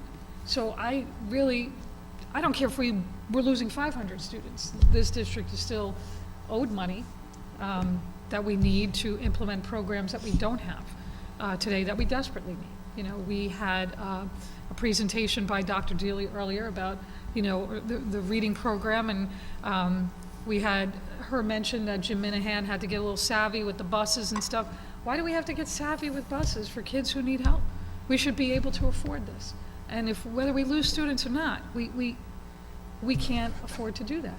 We need to be able to have the proper funds to educate every single child in this district and be able to give every single teacher, administrator, the tools that they need to do that job. We don't have that today. We didn't have it last year. We didn't have it 5 years from now. So to me, no matter how much this changes by students, we still need those. We still need those resources. So this, to me, doesn't really move the needle on what our narrative would be in that regard. So, I mean, if you look at, we're projecting 149 student loss by 2023. When you spread that out over 13 grades, K to 12, I mean, even though you're used to seeing increases, that's still not a huge decrease. it is, but the additional students that we're getting, possibly from But what I these, mean, from what you- in that's other words, I'm agreeing with you 133, that, I mean, that's still, Yeah, it's a very small change. it's not like So- you're going to right. lose, Not getting rid of a classroom per grade. No. yeah, No. going to lose hundreds of students that will free up a lot of space for Right, you. exactly, We're not exactly. shuttering schools in our district. No, we're not, yeah, we're not getting rid of buildings, we're not, doing any of that. So, again, I still think our story is the same, so. Yeah, since our funding was frozen, we've grown bigger than a lot of districts Yeah, in we the have. state. That's the piece that's like, And our story whether remains it's a small unique. decrease or not. But I think the significant thing that caught me and caught others was we were kind of, this is the first time in a conversation that we've actually seen a decrease of a projection at all. That's a significant shift in the thing. I think the merits of it, how much of it really is and what it changes, probably doesn't change that much for us at No. the end of the day because we know the needs that we have today, right? Yeah, we do. And especially like even with the decrease, if some of these projects hit and this all comes together, we're really still in the same spot that we're at right now. We are. So, We but are. I appreciate you making the point on that. Thank you. I just want to make sure I give everybody, Diana, you're good? Okay. All right. So I will now open it up to the public for your comments. We have a microphone here. You can come up to the mic, just let us know your name, address, and any questions that you have for the demographer or the board, or mainly the demographer. I think she's more able to answer. Hi, I'm Jess Vecchiarelli. Thank you for your presentation. It's very helpful and informative. I echo the points that were made by the board, and I appreciate that the board recognizes that a small decrease does not solve our problems. You know it better than anyone. My question is, does the state get this data? I know it's done for the school as requested, but will the New York State Department of Education see that Ossining is projected to have a decrease? We do not, unless it comes from the district, we do not communicate, we do not share our studies with state ed, no. Okay. I'm asking from a funding perspective. No, Right. there is a BEDS report that we need to complete that basically includes enrollment and also like staff certifications and other things. So there's a full report that they get, and arguably then in turn it's part of their calculations for funding. Okay. But it's And not this formal report, it's a different report. I know that this data covers Ossining, but you serve students outside of Ossining. And those students, are they captured in this formula, like students that live in Briarcliff and Newcastle, or are they not captured in this data? This captures any students that are enrolled in the district. Okay. Yeah. Great. No matter where their residence is, if they're enrolled in the district, yeah. Okay, thank you. You're welcome.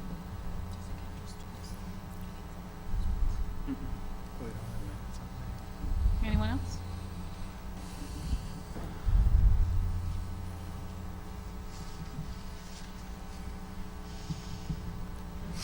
Beth Sniffen.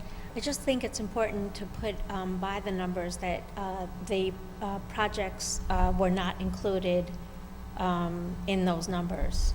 Like Greg said, which, and Frank, like which projects weren't included, so that when people see these numbers, that they may be skewed.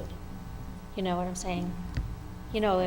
So you're saying it's that people should be made aware that those are not included? Is that what you're saying? Right. Yeah, because I think when you we understand that at this point, we really can't include them just because some of them may never receive approval, or maybe approval won't happen for another 5 or 6 years. So it's, at this point, it's, there are too many unknown variables to legitimately include them in the projections at this point. But Right. that they are part of the report because it's something that, as we mentioned before, does need to be monitored so that if some of these projects do gain approval, that then we would include them in the projections. Right, so in those, like in the chart, I think it's very important to put an asterisk and say, you know, the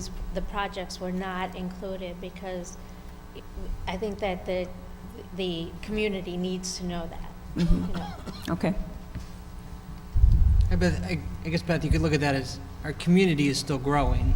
There's some communities with already decreasing, you know, with significantly decreased enrollment no one's building anything and no one's growing. We have a significantly increased enrollment that people still want to build in Ossining. I think that's what the village and town have been, that's some of the conversation that's going on, is they say, hey, we have so many developers showing up saying we want to develop.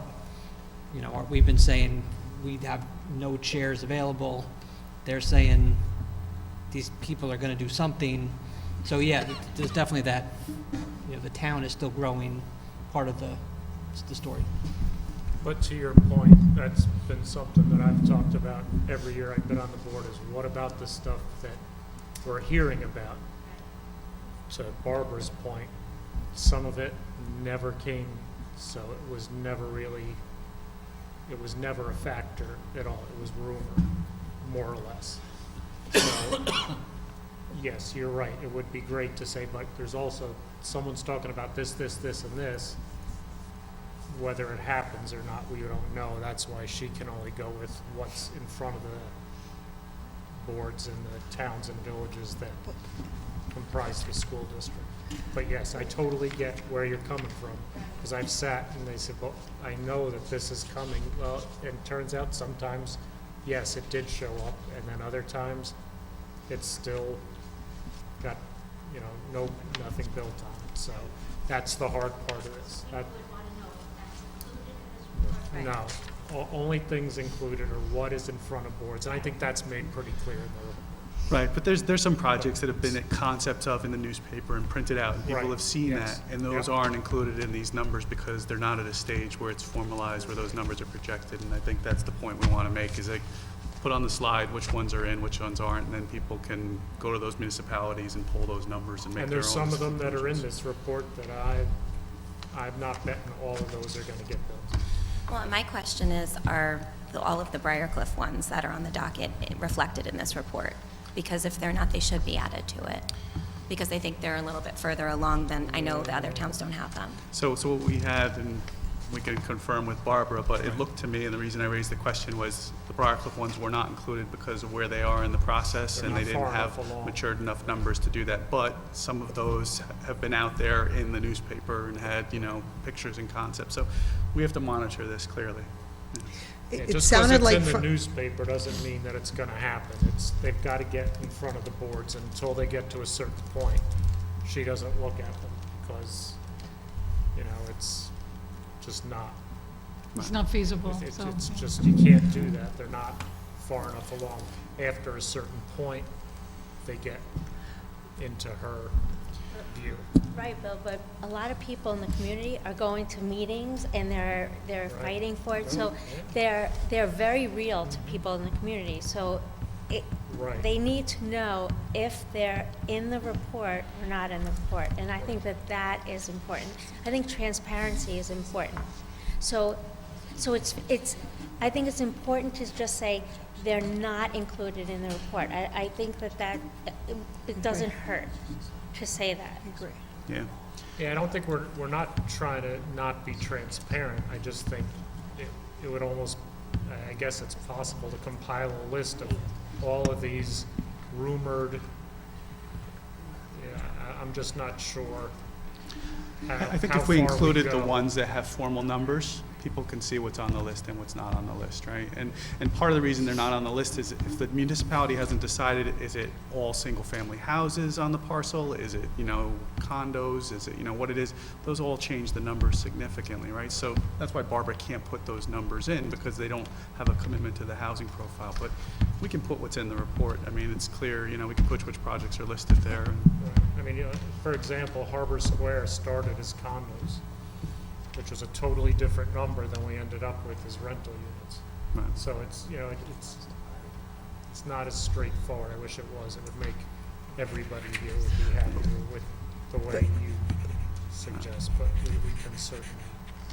Yeah, I think that's, a great suggestion. And I think one thing that's very clear is that there is a lot of undeveloped land, and there are projects, and it felt like the planning boards were, in that municipality meeting that we had, were getting quite busy and looking at real projects. So, and that's the conversation around the community. So I think there's more to come. I think there's a lot of activity, more so than in the past. The economy is going to influence this too. Yeah. These are all the variables, right? I think the mini project I was alluding to, I don't think necessarily needs to be in this study for the reasons we outlined. I think it would be great as a board working document that we've over the years we've sort of had, but we really haven't had, which is to say, what's the spreadsheet of all the projects that are out there, and then we can assess, okay, the total number of estimated kids is 250. We can then just say, well, if 25% of those happen, here's the number, 50% happen, 75%. Like, we could do a reality check that's not scientific, but at least Gives you some sense of magnitude. Because all these things are like 30 here, 40 there. Like, it's so hard to grasp what we're talking about. I think this, to me, gives us a pause to say what else is out there with Briarcliff and everything. It's going to be a significant number, and we know it's not all going to happen, and it's not going to happen. Some will happen in 2 years, and some will happen in 8. But that's where we can do some, if half of it happens in the next 5 years, then we spread it over grades. Like, that's what the impact is. And you also have to keep in mind that developers, no kids are going to be born in their development. There just no school kids are ever going to show up there. And our demographer tells That's what us they that say to there's us a all lot the of time. kids It's not there. even So, funny. Yeah. No kids allowed. It's so, that's another, you read in the paper, and the developer says only 1 kid in 200 units.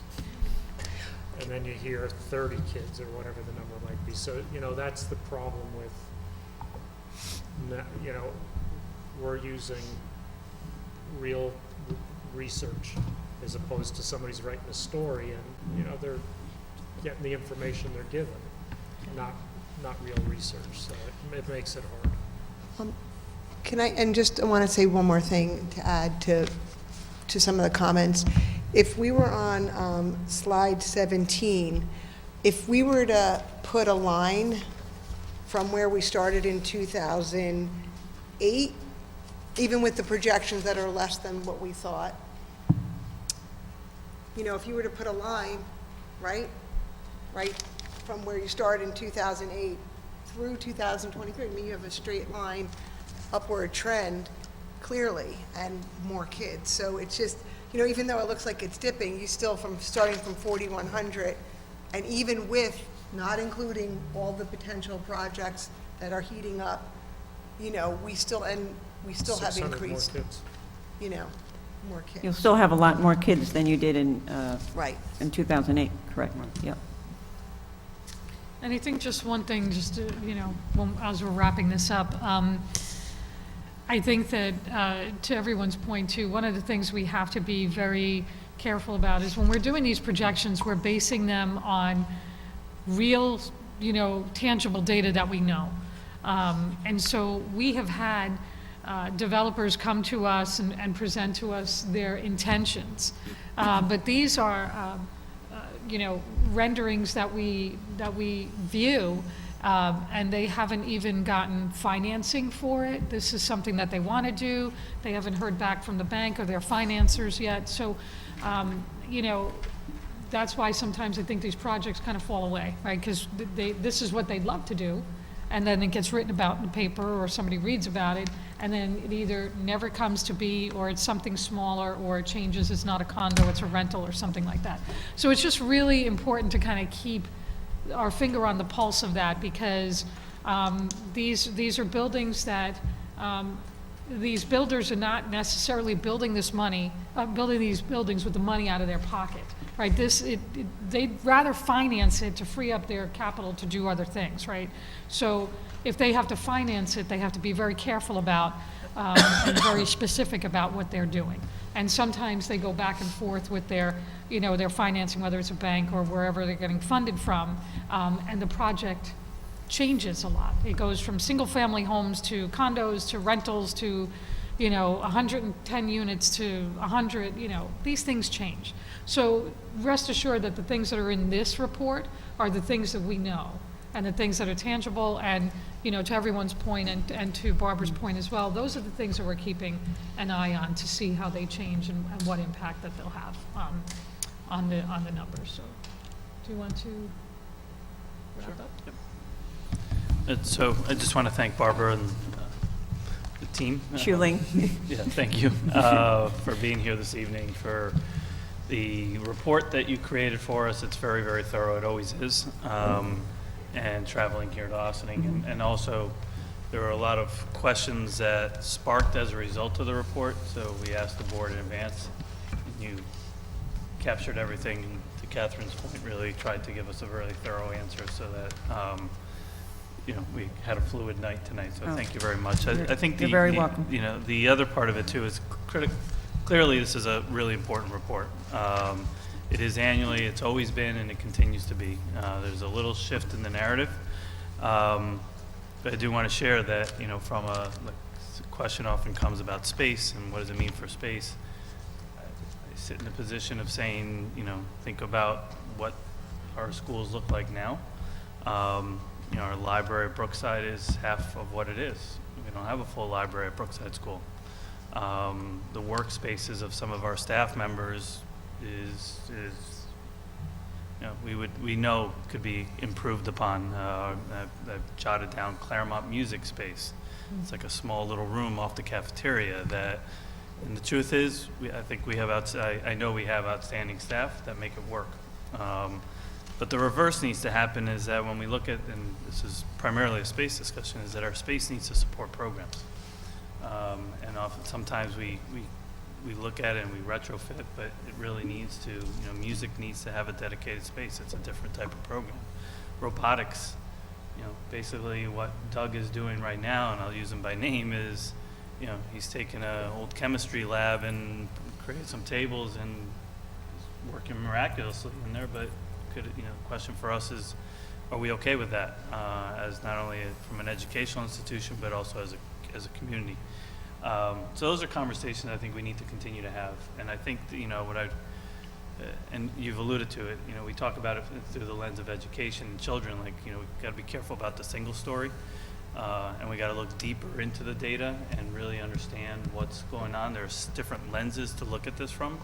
Not only just what is it now, but what's on the queue, and being careful about what that might mean, and the potential also of projects that, the Briarcliff project is out there. I got a significant amount of emails about, what it might mean.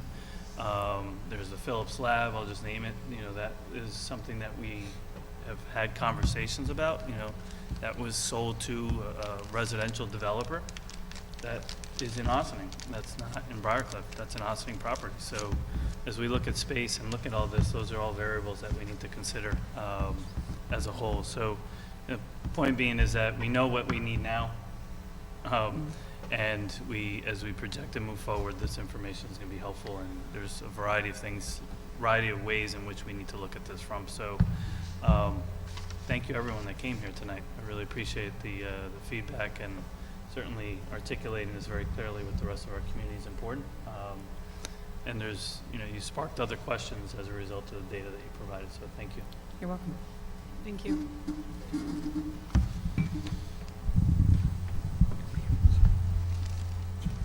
we have anything else before we go into the work session?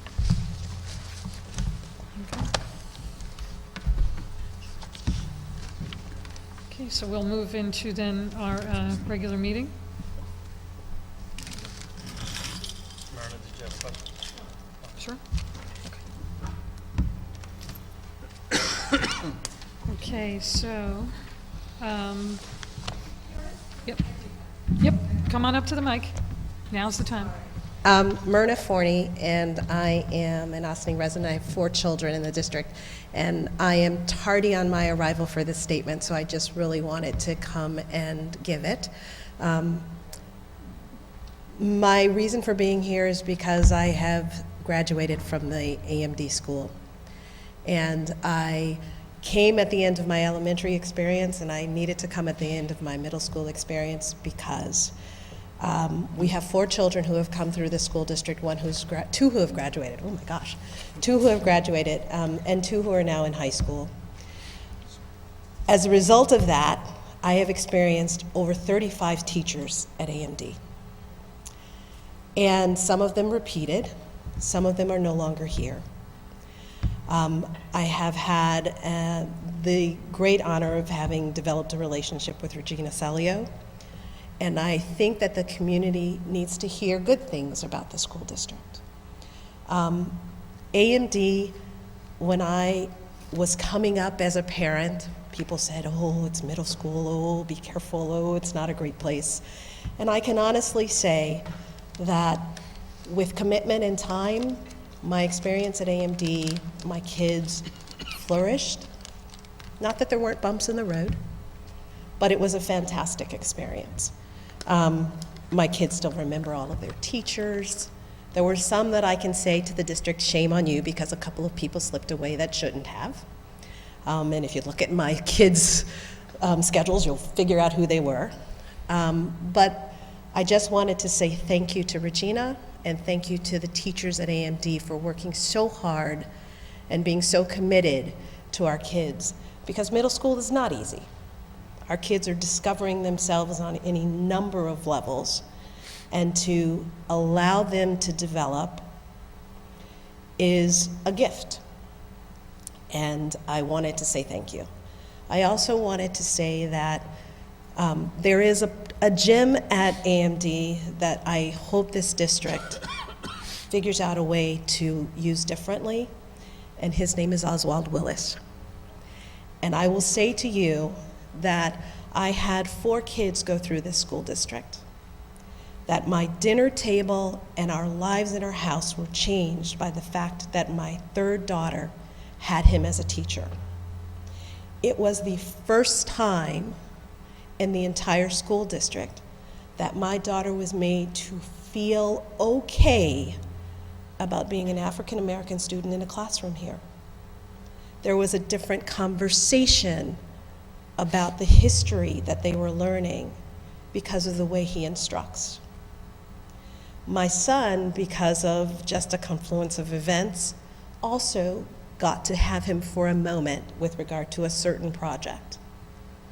And what I can tell you is the way they learn in that classroom, the way they are engaged in that classroom is enriching for every student. And if this district doesn't figure out a way to have him turnkey what he's doing in that classroom to other students, shame on us, because the conversation is rich. The conversation is deep, and it's brought by the students themselves. I didn't have to elicit a conversation from my daughter. She came home talking about what they were doing in that classroom. And that is a gift that we need to prize, because he is doing something different for every student, whether they're Black, Latino, Asian, white, no matter what, he's taking them and having them think in a way that enriches us all. So I'm just saying, it's a great place. There are always things that can be changed and made better, but I just want to thank Regina and the staff at AMD for the gifts they gave my children. Thank you. We'll make sure we let Regina know. If Regina was here, what do you think? She's probably watching. She'll let me know. Yeah. I would want to see her do like a cool dance or something. Okay, so we'll get right to our regular meeting. Just want to, anything in section 4, anybody needs to pull out, or Let's pull out 4-5. 4, 5? Okay. All right, so then I will take a motion for 4-1 through 4-4. So moved. Second. 4-1 is a resolution to approve the minutes of the special meeting of October 10, 2018. 4-2 is a resolution to approve the minutes of the regular meeting of October 24, 2018. 4-3 is a resolution to appoint Dignity Act coordinators for the 2018-19 school year. And 4-4 is a resolution to approve an agreement with Manhattanville College. Any discussion? All those in favor? Aye. Opposed? Abstentions? I will take a motion for 4-5. So moved. Second. 4-5 is a resolution regarding the superintendent's contract. Discussion. You want to give a little bit of an overview for the community, just Yeah, to be transparent, what's in this resolution? Absolutely. So what this resolution is each, I guess, every 5 years, or within the time frame of 5 years, the board gets together with the superintendent and we review the contract and discuss, you know, in this case, extending the contract. Most school districts will do this usually within about a year's time of the contract expiring. So we like to, in this district, get ahead of that because we know that we have someone here that we're very proud of running the school district.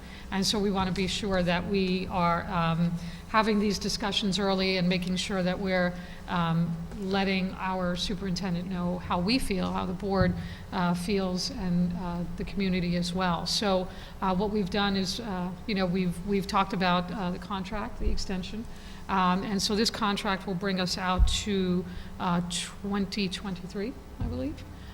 So that extends from this school year to 2023, which is all told 5-year contract, which is what is allowed and what we're kind of limited to. I think certainly I can say that the board would extend that to infinity if we could, but 5 years is all that we are able to do in increments. So we're happy to do that, and the easiest kind of I don't even want to say negotiation, but the easiest discussion that the board has all year or every few years is in this particular case. So it's a very easy process because we know that we're all on the same page. And I can tell you, and I've said it before, I've been to different district meetings. I've been to different meetings, you know, national level, hearing from different school boards across the country. And we have a really great relationship with our superintendent and with the cabinet, and that is not the case all around the state or even across the country. And so I've spoken to people about the story here at Ossining and the relationship that we have, and there are many jealous board members across the nation that I've spoken to even last year who don't have this relationship. And this is what really gives us the opportunity to get to the business of educating our students, because that's the number one thing that we're here for. And so being able to have these conversations and have them very freely and be able to have them very easily is something that then gives us the opportunity to get on to what we need to do. So I'll open it up for other comments, just in case anyone wants to add in anything that I might have forgotten. And I think I've covered it all. Any further discussion? Okay, all those in favor? Aye. Aye. Opposed? Abstention? Yay. I'll share a few words if it's okay. Yeah. I didn't prepare anything, but I just. We'd like to catch you off guard. We've done that a lot this year. That's okay. It's sincerely humbling and at the same time an honor to serve in this district. Still remember 6 years ago when it was Bill Crest that called me up, driving around, and he had tried to call my wife to let him know I was going to offer the position of superintendent. Which made me question why my wife doesn't have her cell phone on and made me nervous in other areas. But that aside, feel very fortunate since the day that I was offered, and I continue to feel very fortunate to work alongside the colleagues that are here, the extended group of administrators, the educators in this community, and alongside and to work with a Board of Education that is truly pro-education and gives, I think, myself, and I think I could speak for everyone else, the flexibility that we need to do the work, just the right box so that we can work within. And so I'm very, very thankful, and I, for clearly for the contract and for the opportunity to continue to work here in the district, and I look forward to many positive years of success on behalf of our children. So thank you very much for the confidence and support. Thank you. Thank you.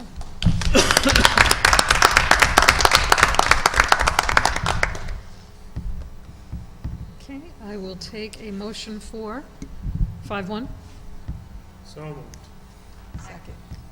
5-1 is a resolution to accept recommended placements. Any discussion?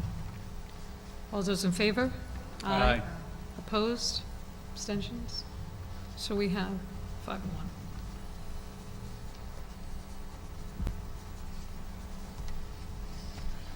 I will take a motion for 6-1 through 6-8. So moved. Second. 6-1 is a resolution to accept the treasurer's report for August, September, and October of 2018. 6-2 is a resolution to accept the budget and revenue reports for August, September, and October of 2018. 6-3 is a resolution regarding acceptance of funds in memory of Dr. Paul Freed for the purchase of a district buddy bench. 6-4 is a resolution regarding an increase in budget for the Ossining Staff Development Center. 6-5 is a resolution regarding an increase in budget for ETS testing services at OHS. 6-6 is a resolution to accept a donation of funds from Mr. Joseph Kurlitz, thank you. I apologize, for the OHS football team. 6-7 is a resolution regarding an increase in budget for revenue from Spiritware for OHS. And 6-8 is a resolution regarding interfund transfers.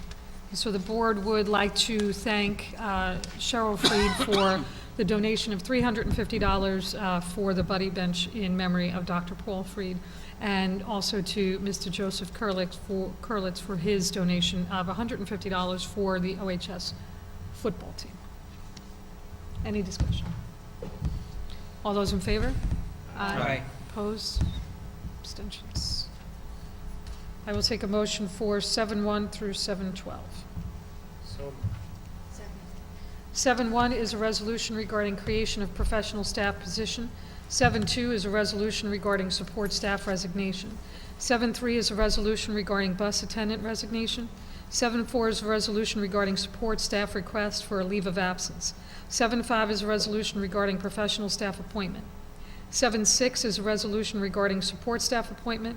7-7 is a resolution regarding bus attendant appointments. 7-8 is a resolution regarding professional staff appointments for before and after school programs. 7-9 is a resolution regarding support staff appointments for before and after school programs.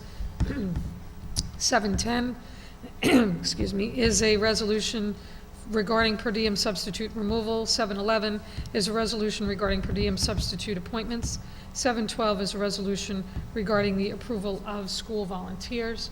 And I would like to thank all of those volunteers that happen to be non-parent volunteers across the district for various positions, and statisticians for our basketball and track at OHS, as well as our basketball. We have volunteer coach for basketball and statistician for wrestling at OHS, student teaching at Brookside, and at Park School. And those individuals are Joseph Hazen, Andre Lamar, Alexander Langers, Herrick Langers, Andrew Penkin, Samantha Leader, and Caleb Petrilli. So thank you so much for volunteering your time across the district. Any further discussion? All those in favor? Aye. Opposed? Abstentions? Okay, any board committee or liaison reports or any other board updates at this time?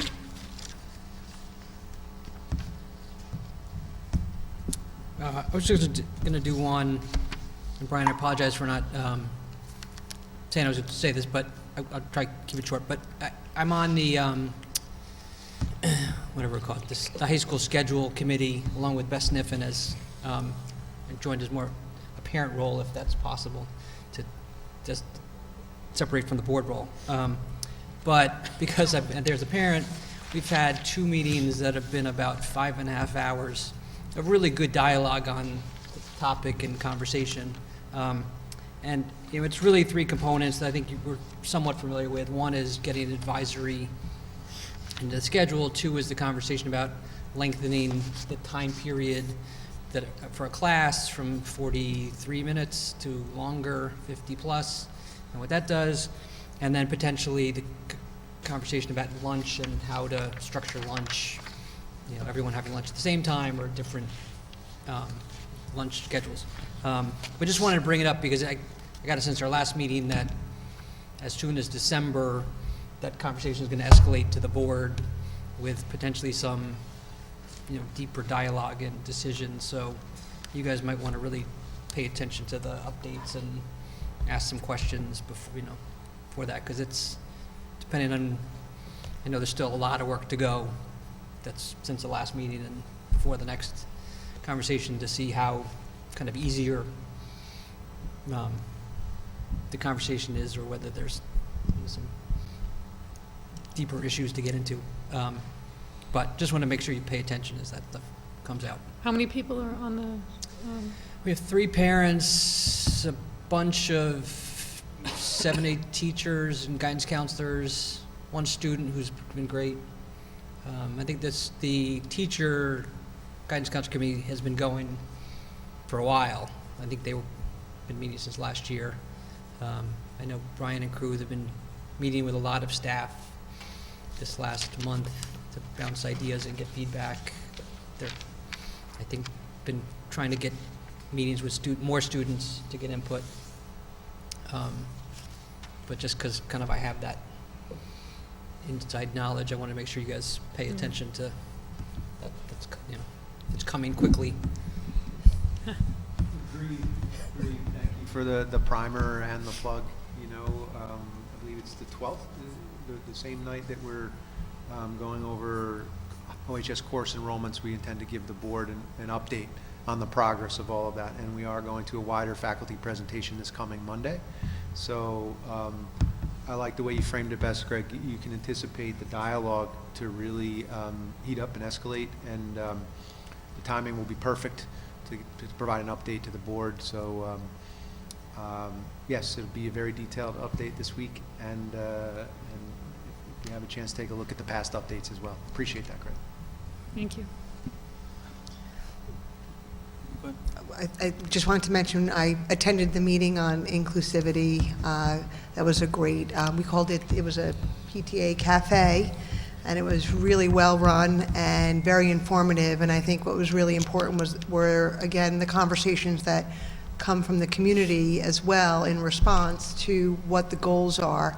And I just think it was a really well-run meeting, and I look forward to more conversations in the school district. So thank you to the PTA, thank you, Carrie Ann, and to the teachers that were there, and to the community for being there and continuing on with the conversation. Thank you.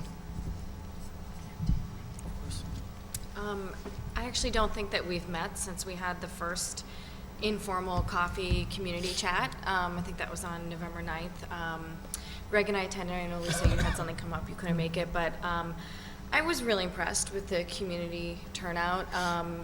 I almost, save one person, I had never met the folks who showed up to that. And some showed up just to listen and learn about the school board, and some showed up with very specific issues, but they genuinely seemed to really enjoy chatting about the district and did not want to end the conversation. I think we ended up going over by 45 minutes longer than we had planned. So I thought it was really lovely, and I just wanted to thank the community members who took the time. Some folks took off work specifically to come out and meet us at the library. To me, that spoke volumes about how important that was to them, and I'm so glad that we did it, and I hope that that's something that we can continue to do as folks' schedules allow. I attended the Briarcliff Village meeting regarding 320 Old Briarcliff Road, which is a development that's planned. It was a very preliminary, they showed some mock-ups, they discussed what the building plans are gonna be. It's, I don't remember the exact numbers, but it's quite a large number of what they're calling luxury apartments that are geared towards millennials and empty nesters, of course, right? There was no mention of the impact of the school district at all. It was just sort of like an initial look at the photographs that we put together, and they're petitioning the village to change commercial zoning into residential zoning. So now that they sort of put this initial information out there, in 4 to 6 weeks approximately, there are actually going to be some public hearings on that, so I'm sure that the community will let us know when those hearings are.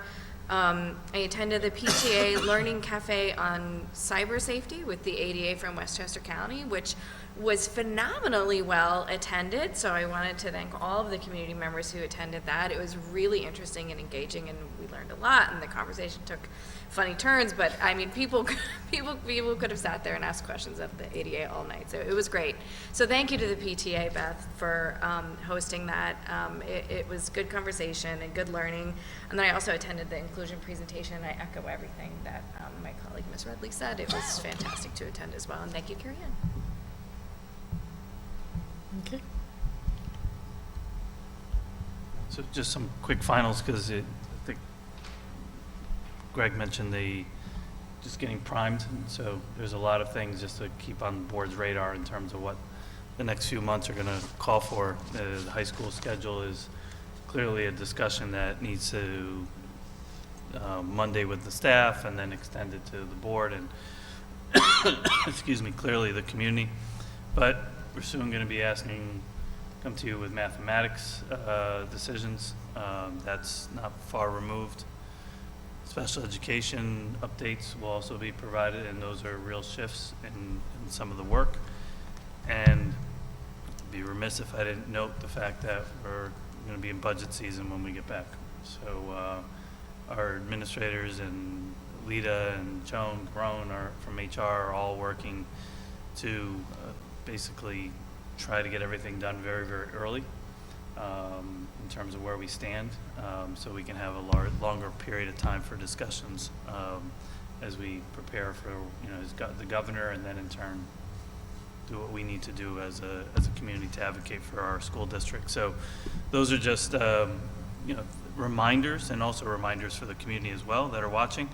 And the final piece is, I would just say that, and this is a much lighter topic, if you haven't seen the documentary, the science fair that was shown here, and want to watch it, it appears we have the DVD, so it's well worth watching. It really kind of speaks to the experience that our students, particularly in science research, that go through. And it actually tells a very unique story around the ISEF competition, which is an international, and stories of students from various parts of the country that eventually come to this one setting. So I'd encourage many to watch it. So it's just clearly a much lighter topic, but I want to thank the teachers that helped organize that evening. It was pretty well attended the other night.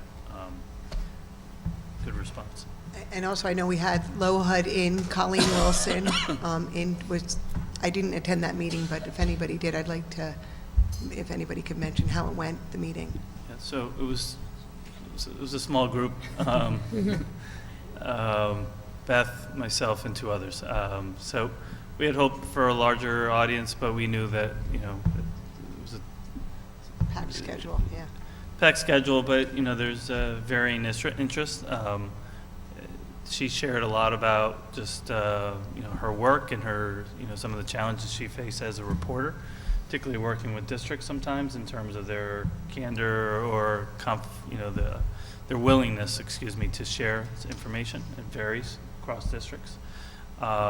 Types of reports, articles that she's choosing to write. She heard from the community, those that were in attendance, about things that they would like to see highlighted as a reader. I think I shared as a reflection, I hoped, and we encouraged students to come, but it would have been nice for them to hear from her as a reporter, just how she goes about her work, because she was able to illustrate it a little bit further from, she talked about the importance of, like, even when we gave her Foundation A numbers, how she has to go out and triple check, and she's not going to just rely solely on what the district is providing, and how, and how she has all this information and synthesizing and putting it into writing is, I think it would have been nice for our students to hear that, so we're trying to talk a little bit about, we left there conversing about maybe finding ways to do that, because, Career day, yeah, but it was nice to see, and I appreciate Colleen's work, and Gary Stern was also in attendance. He's, I call him an icon in the Journal News. And there was one other reporter, and I apologize for not knowing, but a resident of Ossining. So it was, I enjoyed the time, although it was a small group. But.